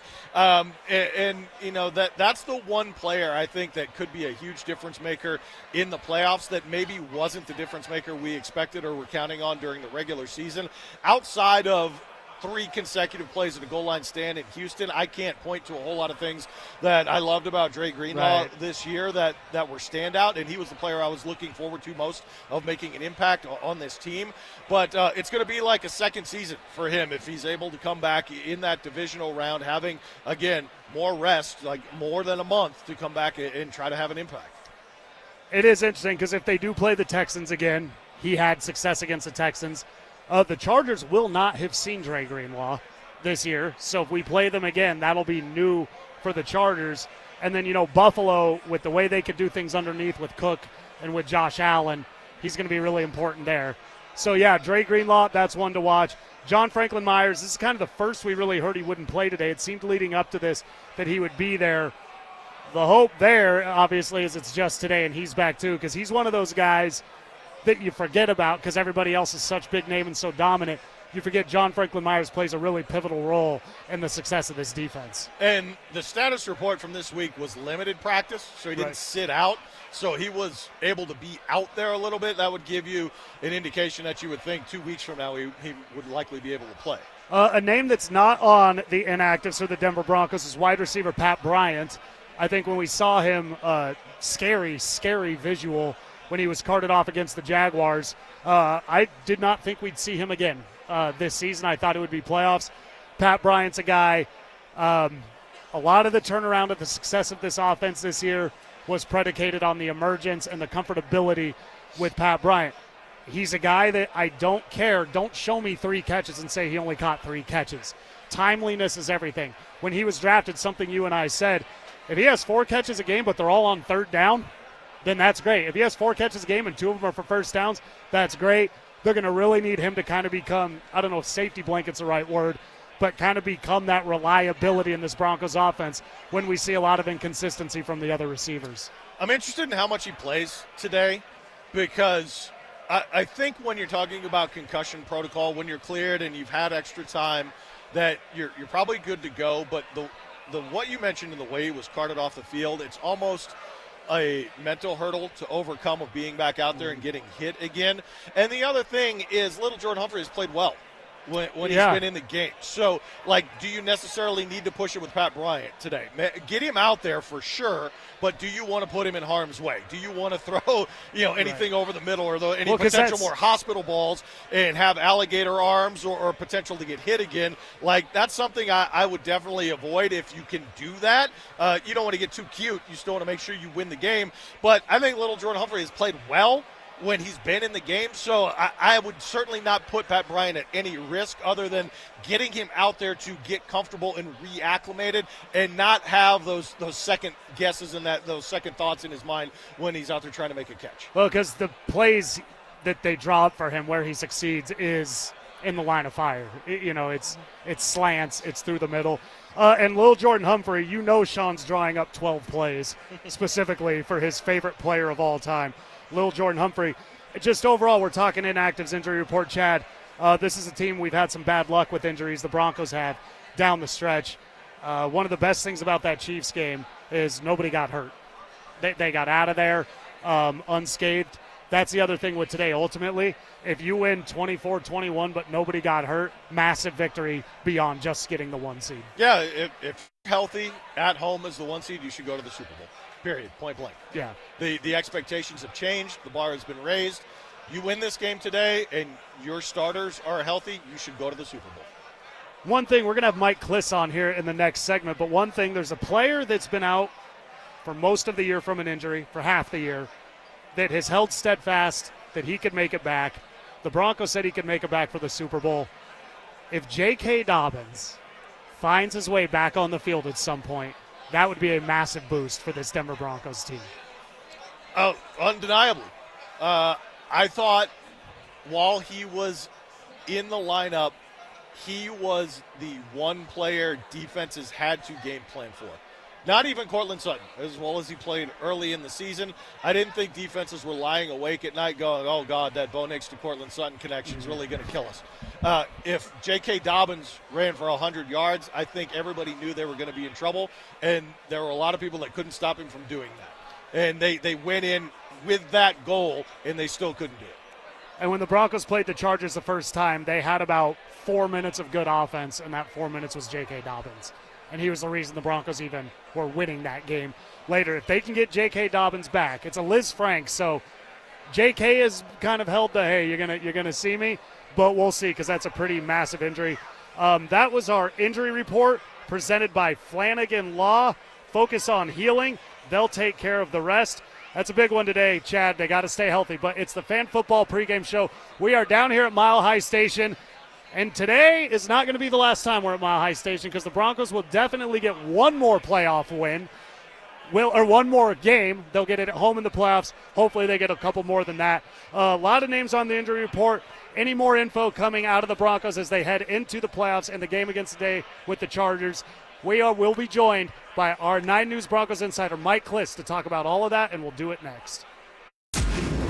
Follow us on YouTube, Instagram, and TikTok at Denver Sports 1043 to stay up to date on all your local teams. Denver Sports 1043. The Fan. HelloFresh helps you cook fresh, delicious, wholesome meals every weeknight for a healthier you in each bite. This is more than just dinner. It's feel-good made from scratch. HelloFresh. Nothing hits like home cooking. Try now at HelloFresh.com. Hey guys, believe it or not, golf season is just around the corner, and that means the newest gear and the latest tech are starting to drop. It's Stoke here from my friends at Embers Golf. If you want to hit the ground running in 2026, now's the time to get dialed in. Book a custom fitting at Embers Golf and experience the newest equipment built to elevate your game. I know, trust me, I got set up last year, and spots fill up fast. So get in, get fit, and get ready to play your best season yet. Get everyone in the family ready for golf season at Embers Golf in Westminster. Embers Golf, ignite your game. Enjoy this run to the playoffs and be safe when you're going to the games or to parties. If you do get into an accident, make the right call to Flanagan Law. While the other guys blend in, I stand out. Look for the Shamrock. Flanagan Law, your advocate when you need it most. Your air duct cleaning experts, Ductworks.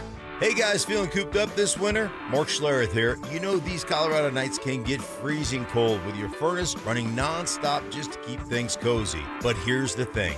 While your heating system is working overtime, it's also blowing dust, dirt, and debris through your air ducts and straight into the air you breathe. That's where Ductworks comes in.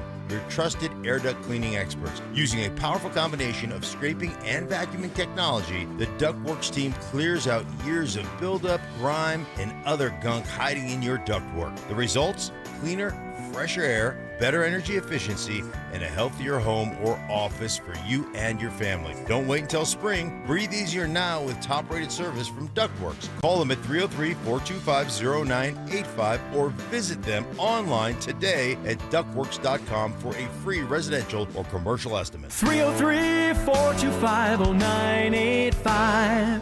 Guys, thanks for helping me carry my Christmas tree. Zoe, this thing weighs a ton. Drewski, lift with your legs, man. Santa! Did you get my letter? He's talking to you, Bridges.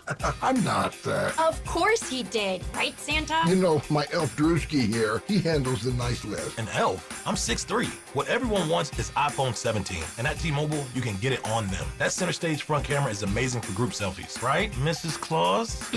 I'm Mrs. Claus's much younger sister. And at T-Mobile, there's no trade-in needed when you switch, so you can keep your old phone. Or give it as a gift. And the best part? You can make the switch to T-Mobile from your phone in just 15 minutes. Guys, my side of the tree is slipping. Timber! The holidays are better at T-Mobile. Switch in just 15 minutes and get iPhone 17 on us with no trade-in needed.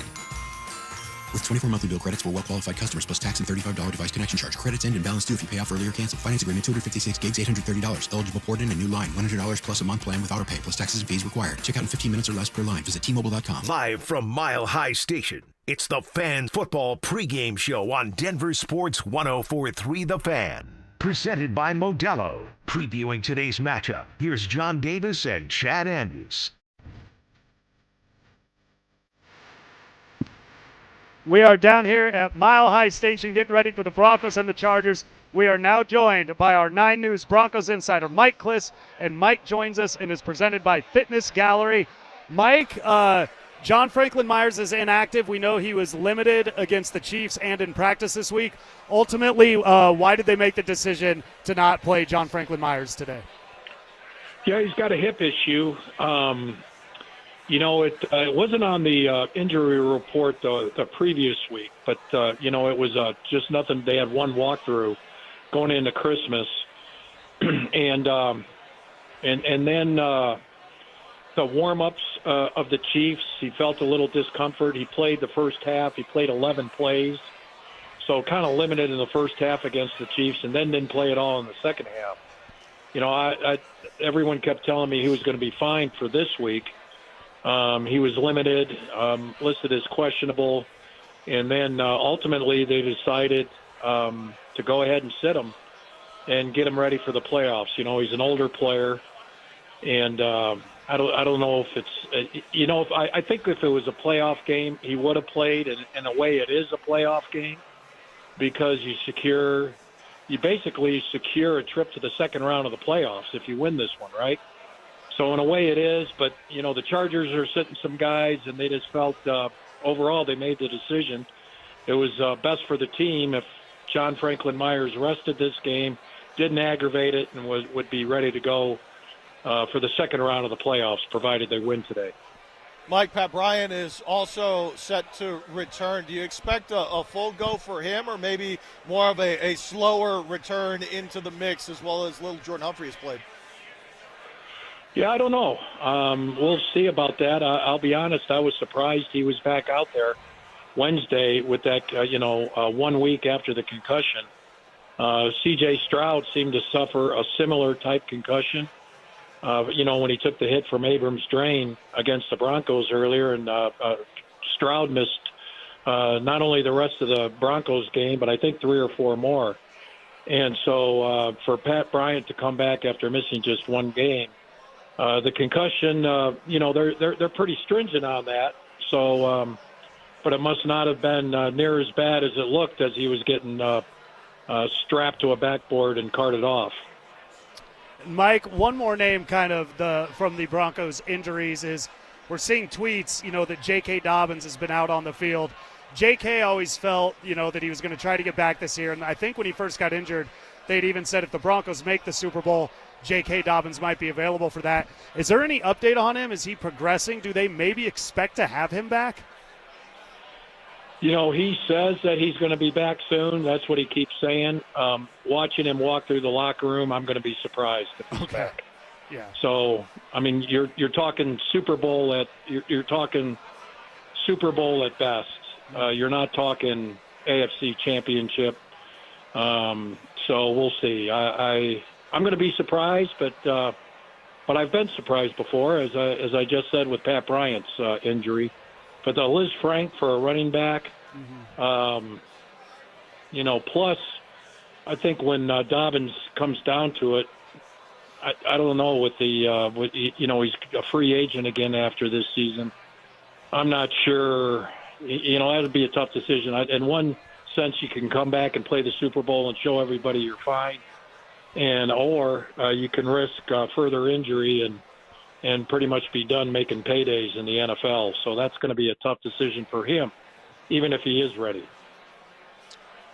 Mike, after Chris Oladokun in Kansas City and 10 days off, and then potentially another 2 weeks before a playoff game with Trey Lance today, what would be an indication from you from the defense today that they have maybe recovered or gotten over the fatigue that a lot of people thought they were suffering from post-bye week and were ready to go for the playoffs?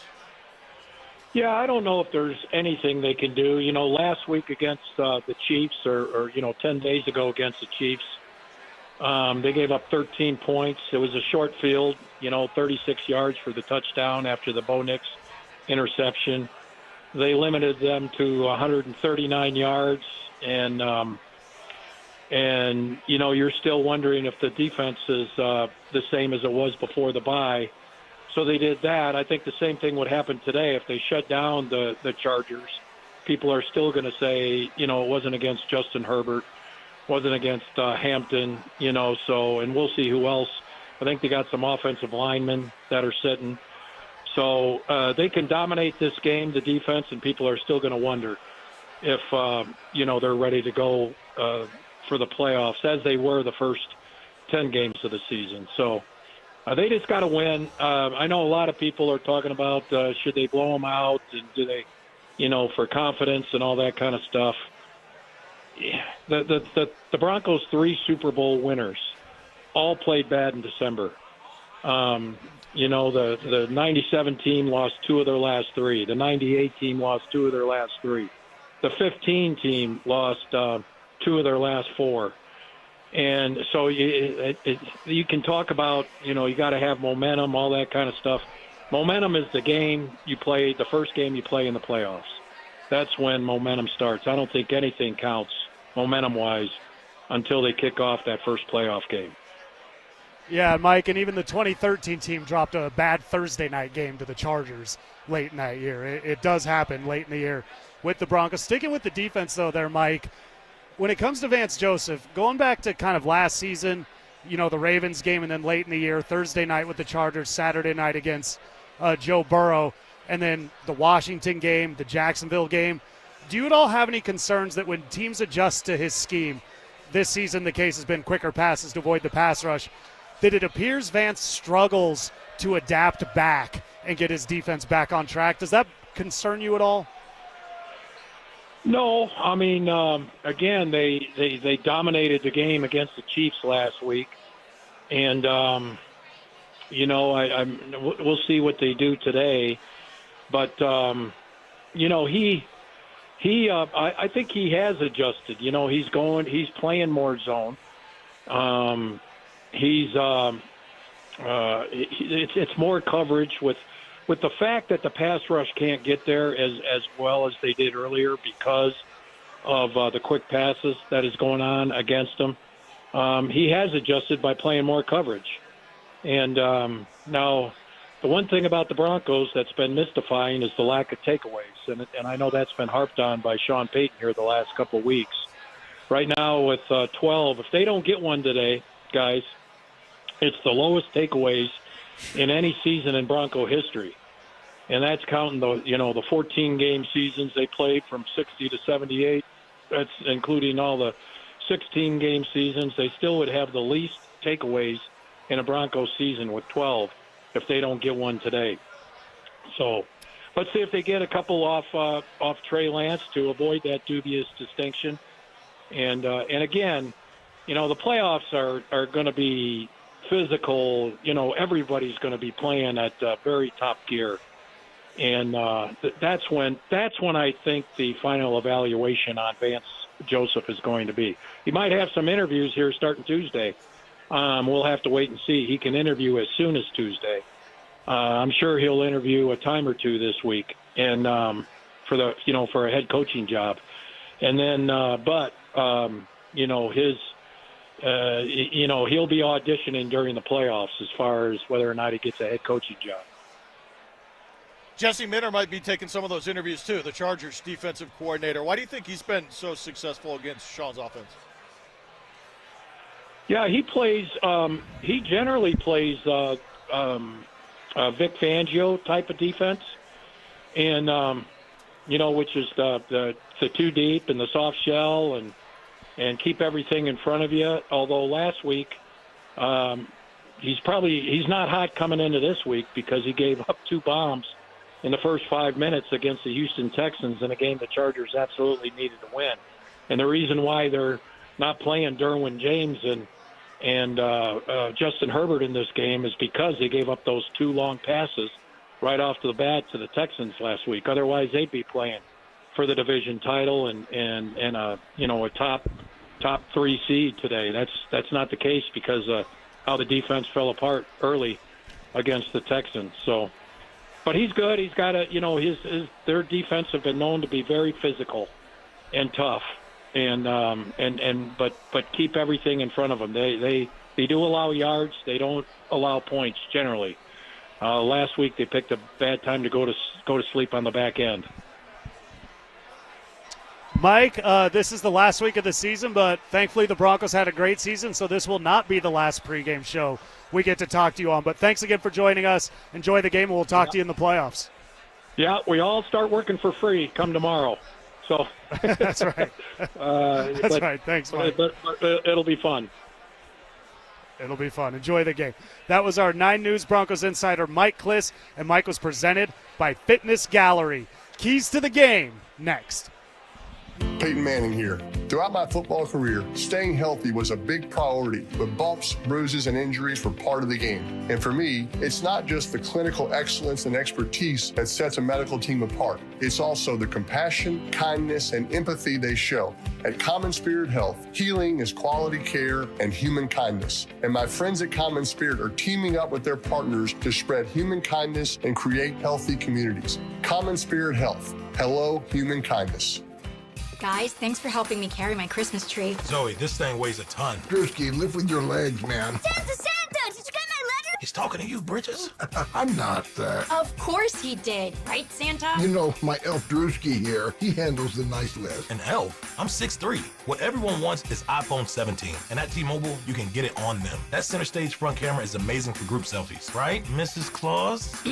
I'm Mrs. Claus's much younger sister. And at T-Mobile, there's no trade-in needed when you switch, so you can keep your old phone. Or give it as a gift. And the best part, you can make the switch to T-Mobile from your phone in just 15 minutes. Nice. My side of the tree is slipping. Timber! The holidays are better at T-Mobile. Switch in just 15 minutes and get iPhone 17 on us with no trade-in needed.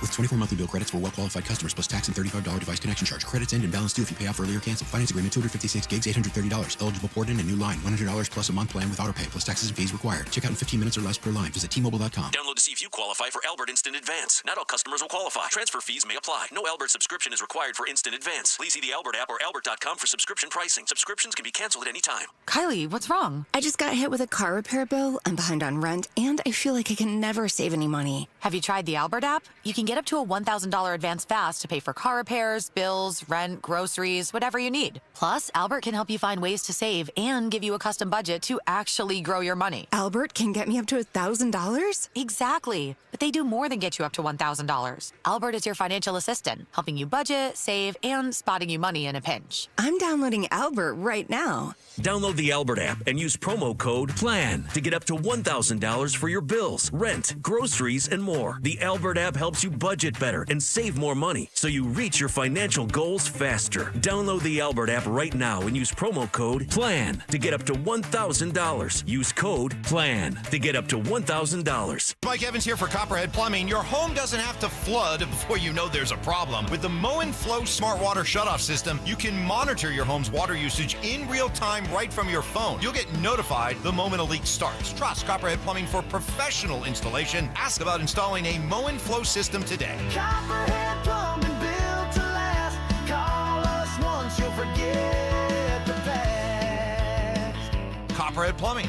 They plumb different. They plumb custom. Taxes was feeling so stuck. Sitting in traffic, squeezing into a parking spot, all to squeeze in getting tax help during your lunch break. Now Taxes is a TurboTax expert who does your taxes for you, while you go about your day getting real-time notifications about their progress and the most money back guaranteed. Now this is Taxes. Intuit TurboTax. See guarantee details at turbotax.com/guarantees. Only available with TurboTax experts. Real-time updates only in iOS mobile app. Makita knows that pros never settle, and neither do we. With Makita, you get tools that perform at the highest level on every job without compromise. Makita is for the most detailed pros, expertly engineered to deliver precision, job after job. When your work calls for the best, call on Makita. Makita, built to be the best. Available at the Home Depot. Live from Mile High Station, it's the Fan Football Pregame Show on Denver Sports 104.3 The Fan. Presented by Modelo. Previewing today's matchup, here's John Davis and Chad Andrus.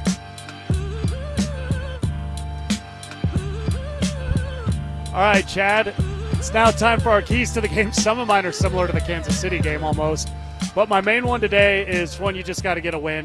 So whatever that looks like, I'm fine with. I'm not a style point guy. It's something you and I have talked about. You don't ask a team that wins by one score to be the 2013 offense all of a sudden. And also, if they're not that team, that's not a referendum on their ability to go in the playoffs and win. My main thing today, though, and it's going to be Sternad and Alex Singleton. Do not let Trey Lance get running underneath and pick up a bunch of yards, convert third downs, extend drives, make it harder. They've struggled with that in recent weeks. Oladokin with the Chiefs was even able to kind of get out of there. And had he more experience, he had more opportunities. I just think everything was moving really fast for that kid. You can't let a guy like Trey Lance use his legs underneath, not just for today, but going forward in the playoffs. They've really got to stop that. They've been getting burned on that on defense, as they have almost everywhere else. So my main thing is keep Trey Lance behind the line of scrimmage, make him throw the ball. That's key to the game. For me, it's a big eye test game today, and it's the Broncos need to look like they want to and are ready to go and take it. They're not just waiting for the 1 seed to fall into their lap in the playoffs to happen to them, that they're ready to go take the 1 seed and they're ready to take the playoffs. And the way that looks is an aggressiveness on defense, the pass rush returning to form against a beat-up offensive line and a backup quarterback. Trey Lance has won one game that he started in the NFL and played start to finish. So they should eat him alive, and they need to show an aggressiveness and a physicality with tackling everybody in front of them, that they are taking the game to the Chargers, and they're taking it to the AFC to claim the 1 seed in their spot to control the AFC playoffs, not waiting for it to happen to them. So it's very much an eye test thing for me, with the speed and the physicality that they're able to play with on defense. In that first game, the Chargers had Joe Alt, and Nick Bonito ruined his life that day. Alt is a great tight end or tackle. He's an elite tackle. He had been playing on the right. They moved him to left when Rashawn Slater got hurt. That said, he's not even playing today. Zach Allen, Jonathan Cooper, Nick Bonito, go ahead and remind everybody who you are today. We have not heard your name. You're the 3 of the 5 best players on this entire team, and Trevor Lawrence made you invisible a few weeks ago. The Chiefs game was the Chiefs game. You know, Bonito's playing with every contraption possible on his arm, but go ahead and let everybody know why you at one point this year were on track to break the sack record. They're not going to get there barring something insane today. But those 3 guys, kind of like you're talking about taking it, back on the scene, show everybody you can line up whatever you want at offensive line. You're not going to stop us. We're ready to hit your quarterback in the postseason. We're ready to ruin his life. That's kind of my thing with the eye test today. It doesn't have to show up on the stat line, but I need to see those guys in Trey Lance's face over and over again. Yeah, I would love for this to look like the Jets game did from the defensive front. Zach Allen still leads the NFL in quarterback hits ahead of Myles Garrett. And I would like to see he, Bonito, Cooper, those guys all return to form and just be relentless pursuit of the quarterback, relentless in terms of their hitting, their tackling. No more Hufanga, Riley Moss on the outside missing tackles, and Parker Washington running for 90 yards after the catch. Like, those are things that were signs of fatigue and laziness for me, that they were just getting away from the details and ready for the season to be over. And let's be honest, like, this is game 17 and it has drug on. It feels like the season should be over, and this is more of a formality for more NFL teams and games happening this weekend than not. It seems like it's too much. Like, we should have already been ready to get on with it. Everybody is ready to move on, and we're kind of playing out the string, but they cannot have that attitude out there, even though it feels like it for everybody else through the holidays, through whatever, trying to get through to get to that number 1 seed in the bye. They cannot play that way. They cannot take that approach and let that happen. They have to go and get it. Like, tackling is a big thing for me today. I want to see them hit, wrap up, tackle, and not let guys get away. There should not be yards after catch or yards after contact. Agree with all of that. I think it's pretty interesting that our keys to the game, we both led with defense in multiple ways. We led with defense because I think the understanding there is as much as the offense improved, Bo Nix has, the defense is what's going to get them to the Super Bowl. And if the defense can't perform to what we've seen, there's a good chance they're screwed. Going to the offensive side of the ball, it's something the Broncos have been a lot better at. I want to see Bo Nix continue what we've seen the last 4 or 5 weeks. There was an early interception against the Chiefs, but after that I felt Bo was pretty solid. Once he got back to the fundamentals and not throwing off his foot, not planning, once he kind of reverted back to what we had seen prior to the Chiefs game, I like to see that sustained drives. No 3-and-out, specifically no 3-and-out first drive, second half, which has really haunted Sean Payton in his entire era. I want to see sustained drives. Kind of a weird thing. It's a key to win today, but it's something to see in the playoffs. If you have to get the third down, make it short, but try to get the first down before you get to third down. That's something I'd really like to see this offense improve on more, and a lot of that's predicated on the Sean Payton second down play calling, but don't wait till third down to get a first down. I think that's going to help them a lot in the postseason. Just overall, sustained drives, Bo connecting, very balanced offense. Eat up the clock because that's going to be their path to the Super Bowl. I think that's the way they should play offense. It's the way I expect them to play. I would love to see a ball control game again today, limited number of possessions. Again, this thing should not take 3 hours to play. Right. Even with the TV commercial breaks and all of that, it should be under 3 hours. It should be a short game like the Seahawks and the 49ers were last night. That game was over in under 3 hours. I don't expect it to be 13-3, but this should be pretty short, and it needs to be a take care of business win. Mm-hmm. Like, not overlook this and say you're ready for the playoffs to start and be looking ahead. And the thing that was troubling about the first half in Kansas City was I understand it was a short week and it was on the road at a tough place to play. But the mistakes that the offense was making, particularly the quarterback, had nothing to do with the short week. When he threw the interception, when he threw incompletion in the first half, he had 3 different throws where he was on the run and he threw off of his back foot for no reason at all whatsoever, not being pressured. Right. Those it was phantom pressure. Those were self-induced errors. No one was forcing him into doing that. There was no reason to do that. The short week is not a cause for him to do that. He just reverted into a bad habit for no reason, and they were losing at halftime to a team they had no business losing to. That first half kind of stuff has got to go. It can't happen again. You need to come out here and show that you're serious about taking care of your business, and you're not going to be lazy with your footwork. You're not going to be lazy with your tackling. Like those things need to go away from the jump today to give a clear indication that, no, we're not just waiting for this to fall into our lap. We are here to go and take it. And carrying on that point, because some of what we saw from Bo, that Chiefs game was a carryover to that second half from the Jaguars, where suddenly it's bubble screens behind the line of scrimmage. It's 3rd and long, and Bo's throwing a check down to a guy 4 yards behind the line of scrimmage. That's kind of the main thing today is I don't want to see any reverting back to that garbage we saw the first half of the year. Do not, on 3rd and 15, I don't know why there's a guy standing there behind the line of scrimmage to catch a pass, for one. But, Bo, you got to find a way to make something happen there. You can't. It literally never works. I don't want to see any reverting. Talk about the footwork. I don't want to see reverting to the bubble screens. And then to talk about that, I talked about it in Point to Prove. Cortland, when the ball is good, specifically in the end zone, you have to catch that. He dropped 2 touchdowns within 3 plays. The one he caught was not a touch. He was out of bounds. It probably wasn't the best throw. Bo hit him twice. I know a lot of people saying Bo threw the ball too hard. That is insane to me. Like, you didn't catch it. Hey, you threw it too hard. It hit you in the hands as you were running into the end zone.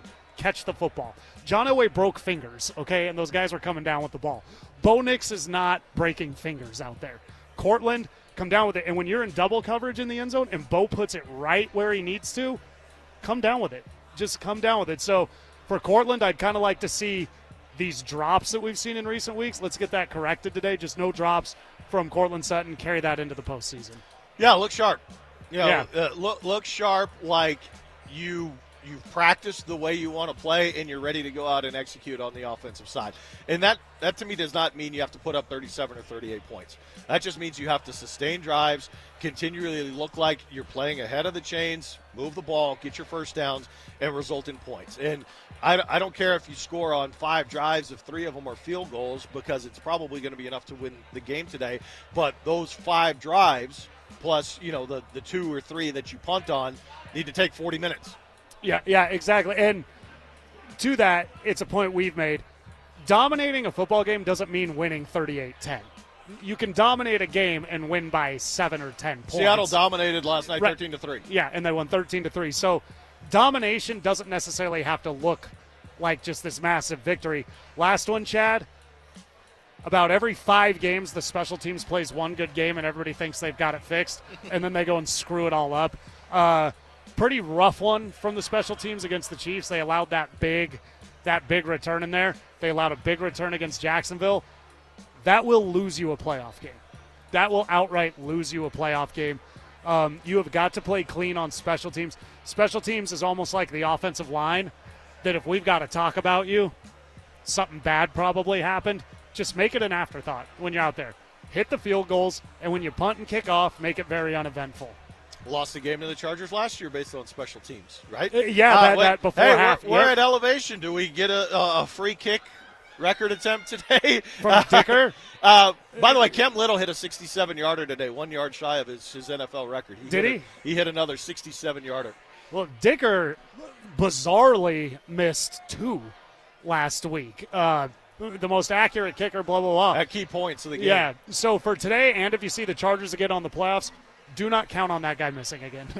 That's out of his system. Just play clean on special teams. I think we've now talked offense, defense, and special teams, and where we've kind of landed in all 3 is just play clean. Just do not be sloppy. Look like a team that had 10 days off and didn't screw around at the holidays, that used it to rest, get healthy, and go take what you can stake a claim to in the number 1 seed and show that you're ready to be the team to beat in the AFC playoffs. And make Alex Smith, ex-Chiefs quarterback, look like the bozo that he is, talking about the Broncos are the least dominant 1 seed he's ever seen. Like, okay, you lost to Marcus Mariota throwing a pass to himself and scoring in the playoffs, Alex Smith. So, but with guys like that, haters, detractors, Rex Ryan kind of going at the Broncos defense today, you've got a lot to prove. And as much as I like to rip on Alex Smith and Rex Ryan for what they said, the Broncos put themselves in a position to be criticized like that in recent weeks with their play. So get that cleaned up. It's a Fan Football Pregame Show. The Broncos getting ready to kick off at 2:25 with the Chargers. We give our final thoughts on the Broncos, playoff seeding, and then Alex, Chad, and I will give our predictions for today's game, and we will do all of that next. Follow us on X at DEN Sports 1043 for up-to-the-minute information and opinions on all things Denver sports. Also, we can still call it Twitter, right? Denver Sports 1043 The Fan, denversports.com, and the Denver Sports app. Every Christmas, you watch a classic movie. The one with Jimmy Stewart as caring banker George Bailey, and the one with the other kind of banker, Henry Potter. You watch It's a Wonderful Life because you are searching for someone who cares about you, a man like Jimmy Stewart's George Bailey. But you wonder, is the notion of a caring banker a fantasy? This is Glenn Jamarot. I'm president of the Alpine Bank family, member FDIC. Alpine Bank believes in one guiding principle, caring. We believe that if we put our customers and communities first, then everything we all hope for has the chance to come true. The most valuable thing one person can give another is caring. When you care, everything else just follows. Alpine Bank, committed to Colorado and you. HelloFresh helps you cook fresh, delicious, wholesome meals every weeknight for a healthier you in each bite. This is more than just dinner. It's feel-good made from scratch. HelloFresh, nothing hits like home cooking. Try now at HelloFresh.com. A new exclusive offer with an eligible Bank of America Visa credit card is your opportunity to go from cardholder to ticket holder for the FIFA World Cup 2026. For a limited time, when you're approved for a new customized cash rewards or unlimited cash rewards Visa credit card, you're eligible for a chance to purchase FIFA World Cup 2026 tickets. Learn more today at bfa.com/cardfwc26. What would you like the power to do? Bank of America, proud to be the official bank of FIFA World Cup 2026. Bank of America NA in partnership with Visa. Terms apply. All rights reserved. It's a classic odor tale. You fried fish for dinner, cleaned up, but the smell is still in the house. And the neighbors are coming over for game night. They're on their way. And then you spray Febreze Air Mist. Febreze Air starts working instantly to fight even your toughest odors, so you go from fish to fresh like that. Now all you have to worry about is Pam cheating at charades. Breathe happy, Febreze, la la la la la. Brandon Stokely here for Colorado's hometown HVAC team, ROX Rocks Heating and Air. Is your heating system struggling to perform and need to be traded? It has never been easier to get a quote for a new heating system. Rocks Heating and Air offers a free online heating and cooling quoting system so that you can quickly and accurately get pricing on a new system. Only at ROX Rocks Heating and Air. Now play that jingle. HVAC service, installation, repair, ROX, rocks, heating and air. It'd be great if life came with a remote control. You know, you could hit pause when you needed to, or hit rewind, like that time you knocked down that wasp's nest. Uh-oh. Well, life doesn't always give you time to change the outcome, but prediabetes does. With early diagnosis and a few healthy changes, you can stop prediabetes before it leads to type 2 diabetes. To learn your risk, take the 1-minute test today at doihaveprediabetes.org. Brought to you by the Ad Council and its prediabetes awareness partners. A new exclusive offer with an eligible Bank of America Visa credit card is your opportunity to go from cardholder to ticket holder for the FIFA World Cup 2026. For a limited time, when you're approved for a new customized cash rewards or unlimited cash rewards Visa credit card, you're eligible for a chance to purchase FIFA World Cup 2026 tickets. Learn more today at bfa.com/cardfwc26. What would you like the power to do? Bank of America, proud to be the official bank of FIFA World Cup 2026. Bank of America NA in partnership with Visa. Terms apply. All rights reserved. KKFN and KKFN HD1 Longmont, Denver. You're listening to Denver Sports 104.3. The Fan. Live from Mile High Station, it's the Fan Football Pregame Show on Denver Sports 104.3. The Fan. Presented by Modelo. Previewing today's matchup, here's John Davis and Chad Andrus. Fan Football Pregame Show. We are here at Mile High Station. It's starting to clear out. I saw a few Chargers fans on the way into the game. I only saw 2 in here today. So that shows, you know, the Broncos fans are showing out. There is usually a presence of Chargers fans at these games. Leaving San Diego or leaving Los Angeles, like if you're from a San Diego old school Charger or LA, leaving Southern California to go to Denver in January, traditionally not like an ideal road trip to pick. But the weather today would indicate otherwise. Yeah, today you're escaping bad weather in Southern California maybe. I don't know what the weather's like there. But Chad, you said it earlier and I agree. This 17th game, this makes the season feel like it's a month longer. And NFL teams are adapting to it. The Chargers have something on the line today, but they feel it's worth it more to rest their guys. We see, the Texans, Nico Collins was a healthy scratch day. Some level of positioning. They feel it's better to let Nico rest. So I think the Bills may be doing the same. So NFL teams are deciding, hey, 5th, 6th, 7th seed, whatever. It's better to be healthy. We got to go on the road anyway. But a few games with playoff implications. It looks like the AFC South is now decided because the Jaguars won. So the Texans will be the wild card team. And the Texans knew it. They pulled C.J. Stroud in the second half of that game. So that kind of playing out as expected. Interesting in the NFC, it was a 16-10 game with the Falcons leading the Saints. And the Saints were driving in that contest, and Tyler Shuck threw an interception that gave up like a 40 or 50-yard return and set up a field goal to give the Falcons a 19-10 lead. But the Saints have just thrown a touchdown pass with 1:11 left to pull it to within 19-16. So I guess people still on the edge of their seat, holding out hope in Tampa that they're going to get in over Carolina if the Saints can pull off a miracle here with the onside kick and another score. Yeah, because if the Saints win, the Buccaneers win the division. They're in the playoffs. If the Falcons hold on and they win, Carolina wins the division and hosts a playoff game. And so the seeding in the NFL is kind of, shaking out now, and it's almost been decided for 2 weeks, just kind of some moving around. But right now, Chad, the Broncos, I think we'll get to our predictions. I don't think either of us are taking the Chargers, and anybody listening, I don't think. And the Chargers probably might feel that way too.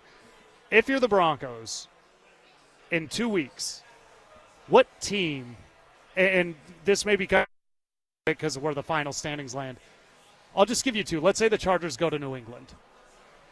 Do you think we play the Chargers in 2 weeks, or you think we get one of the other games? That would imply that the Chargers beat the Patriots. I think there's a real good chance the Chargers are back here in 2 weeks. I really do. So do I. And I know at times people like to make fun of Jim Harbaugh, like to clown him and say how ridiculous he is, and who has it better than us stuff, and all the some of the quirkiness and the glass of milk with the steak and all the stuff that goes along with Jim Harbaugh.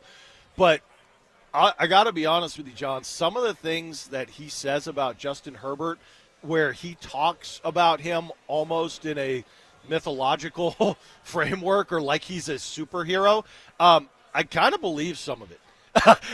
I'm kind of starting to side with Jim Harbaugh, and I understand we live in a world where Patrick Mahomes still exists when healthy. I am ready to make the argument that healthy Justin Herbert is as talented as any quarterback in the NFL, including Patrick Mahomes or Josh Allen. Yeah, right now, I mean, if we're going by this season, and we had Chris Hayre from Los Angeles, he raised an interesting point. I mean, Justin Herbert should be in the MVP conversation. He's not, because we don't go by the eye test all the time. And Drake May's earned it. For right now, I mean, this season, I got Josh Allen is the best quarterback in the NFL. I have Herbert right behind him. He was, with what he had to overcome this year, playing through things, Herbert's been nothing short of brilliant. The only thing is he holds on to the ball too long. But he does that because he's able to make these throws and these passes, and he's able to extend drives. So you can kind of see why he does that at times. There's times he holds on to the ball too long, and that's me. That's like me right now saying the Avalanche need to improve their power play. Like I'm really looking for something to get mad at. I'm with you. I think the Chargers could be here in a couple weeks. I think they're fully capable, and that's not to discount what the Patriots have done. It's just this Chargers team. You've got Harbaugh. You've got Herbert. You'll have Derwin James on the other side of the ball. They're elite where it matters. They buy in and they execute. Not to sell the Patriots short, but I think it's very possible we see the Chargers in 2 weeks. I respect Mike Vrabel. I think he's a great coach and what the Patriots have done. But when I look at the AFC landscape and what could potentially be in front of the Broncos, I don't have the Patriots high on the list at all. In fact, I would put them fifth in terms of threats to the Broncos because I think there's still a talent void on their roster. I think they have a good second-year quarterback who's developing nicely. I think Travion Henderson has been unbelievable coming into the league. But other than that, I still don't think their talent stacks up to some of the other teams I'm facing. And when it comes down to playoff football, I think you have to be able to get to the quarterback and rush the passer. And I don't think they're elite by any means in that regard. I would put four other teams as a larger threat to the Broncos in the AFC ahead of the Patriots. My deal with the Patriots, I'm kind of here with them. I think they could very well lose to the Chargers. If they don't, I do think they'll play in the AFC Championship. But I'm kind of there with you on the talent, kind of where they match up, because there is no elite pass rush with them. Diggs has kind of had a career resurgence, and then this week, who knows how that whole thing's going to play out. But an elite defense, it's scary. And the Houston Texans are a very scary team with how they play defense. Their offense, they're terrible in the red zone, and they can't run the ball, and you can get Stroud to concede the play early. So their offense might get them, but their defense does so much well that their offense is talented enough, especially with Nico Collins, to do enough at critical points. So and DeMeco Ryans has those guys. I mean, you never really know with head coaches till you hire them. Vrabel, when he first took over in Tennessee, DeMeco Ryans is a lot like that, where it's like, oh, they nailed it. This is a really good guy. The Texans, a very scary team that could come in here or go anywhere and cause problems. It's a little strange for me because if I look at it objectively, I would have to say Jacksonville right now is the most complete team in the AFC, but I don't favor them to win it in the playoffs because I still don't trust them. I still don't trust Trevor Lawrence, and I don't know what I'm going to get in the playoffs from a first-year head coach. Right. I would rank the threats to the Broncos, and again, my expectation now is that the Broncos win today, have home field, and go to the Super Bowl. That is what I expect to happen. You should not lose home games. But if I rank the threats in order, I would say Houston because of the defense. Starting with the biggest threat. The biggest threat to the Broncos in the AFC. I would say the Houston Texans because of their defense, and I do think there's just I just have a feeling in my gut with the way it went down with C.J. Stroud getting hurt in the game there and now being available to play. It's different. It looks different. It feels different. They have Nico Collins in a deep threat, and they just have talent in areas that the Broncos don't. The Texans give me a bad feeling. The Bills, I think there is at some point of you get enough rolls of the dice with Josh Allen that he's too talented, and if you give him a chance, you don't want to be in that position.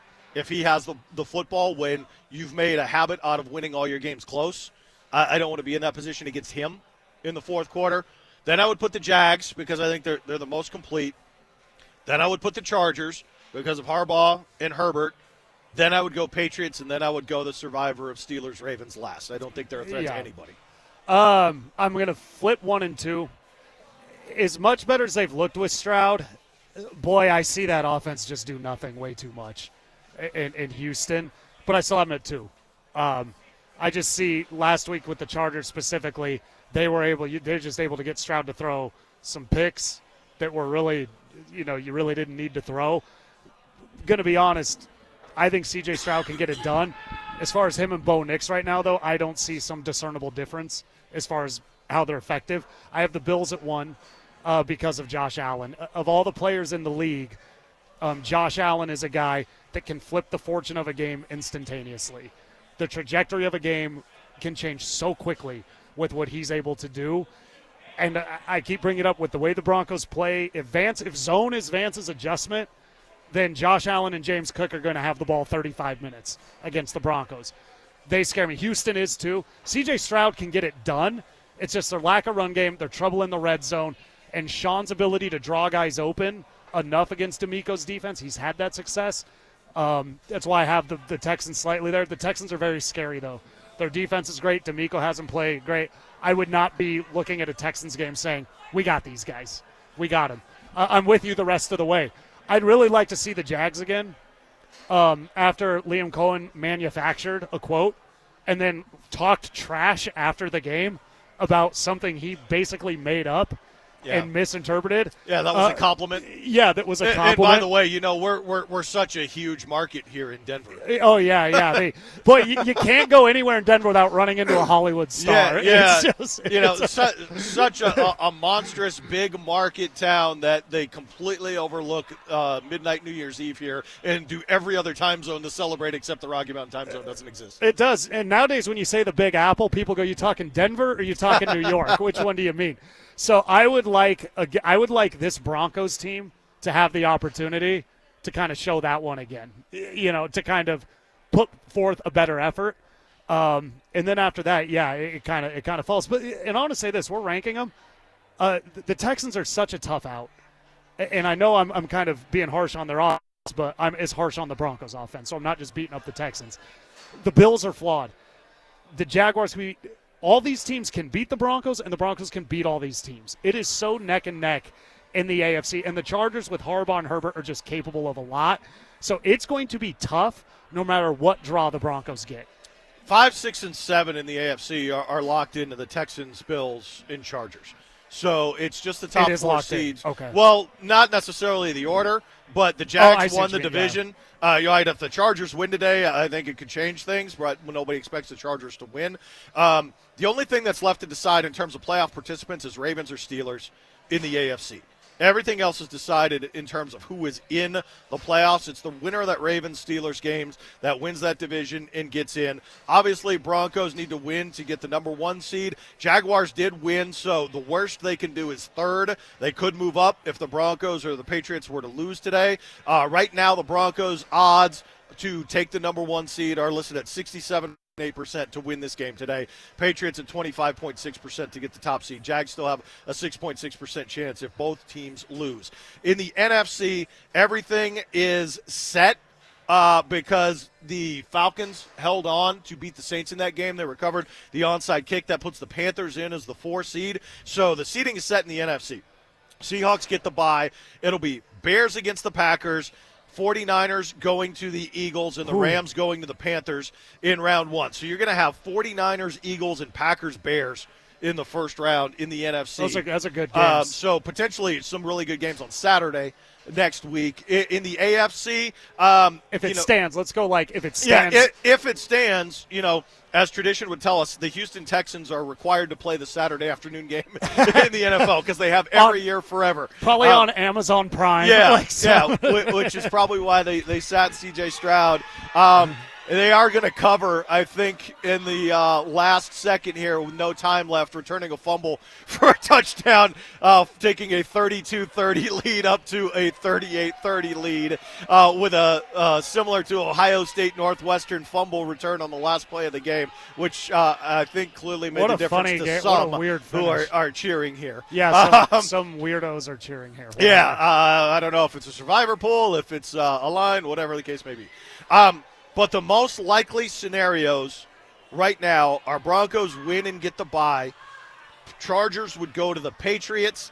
Bills would go to the Jags. What a game. And Texans would be at the Ravens in round 1. So you get rid of the Bills or the Jags. So that's good. I'd prefer to get rid of the Texans. I know I had the Bills ranked ahead of them, but now that okay, so you get rid of the Bills or the Jags. No disrespect to the Steelers or the Baltimore Ravens. They're not winning. They're not beating the Texans. I really like the Texans in that matchup. So let's say it plays out the Texans. So if the Bills beat the Jags, so if the Chargers Buffalo win. would come here, unless the Chargers win. Yeah, okay. So that's, if the Chargers, say, lose to the Patriots and the Bills win, then it's Bills. So the Jaguars can't come here in the divisional round. No, it would have to be the championship game. And the Patriots can't come here in the divisional round. If you're a Broncos fan, you basically kind of hope that you would almost hope that you'd want the Jags to beat the Bills and then the Ravens or Steelers to beat the Texans. That's the best outcome because then you draw Steelers or Ravens in the divisional round and you get rid of the Texans and the Bills. So that's kind of – you'd have the Jaguars going to New England. Yeah, so you're going to – so that's – I'm not betting on. I don't bet on anything, but I am not betting on that to be the outcome. I am very interested if it does end up being Bills Jags, how that game plays out. I think that would be an interesting one. I've got the Texans just ruining Lamar Jackson's life or Aaron Rodgers' life. If they play Aaron Rodgers, oh good Lord. Sorry, bud. It's not going to be a storybook ending for you. No. It's going to be an ending more like the meme with your helmet halfway off your head and your chin strap on your nose. Where he's got his eyes all open. Right before we get to predictions here, Chad, Cecil Lammy and Will Peterson went at it all week when they weren't victory lapping their 13-win season, which if the Broncos win today, they were both wrong because it's a 14-win season. But no, Will and Cecil, they were very high, but they had an interesting debate. It was really good. Cecil wants the hardest path. He wants to prove it. He wants the hardest path to the Super Bowl. Will's sitting there going, hey, man, give me the easiest teams. I'm on Will's path more. I appreciate what Cecil's saying. Give me the Miami Heat in the NBA Finals. You know what I mean? Are you an easiest path, hardest path? Where do you land? Easiest path possible. Do not take the hardest path. No, absolutely not. The margins are too close. You've seen in almost every game this season, in all but 2 games, the margins have been too close for the Denver Broncos, and that is literally 2, 3, 4 plays over the course of a 60-minute game. And with the amount of drops that they've had, with the injury luck that they've had so far, no, absolutely not.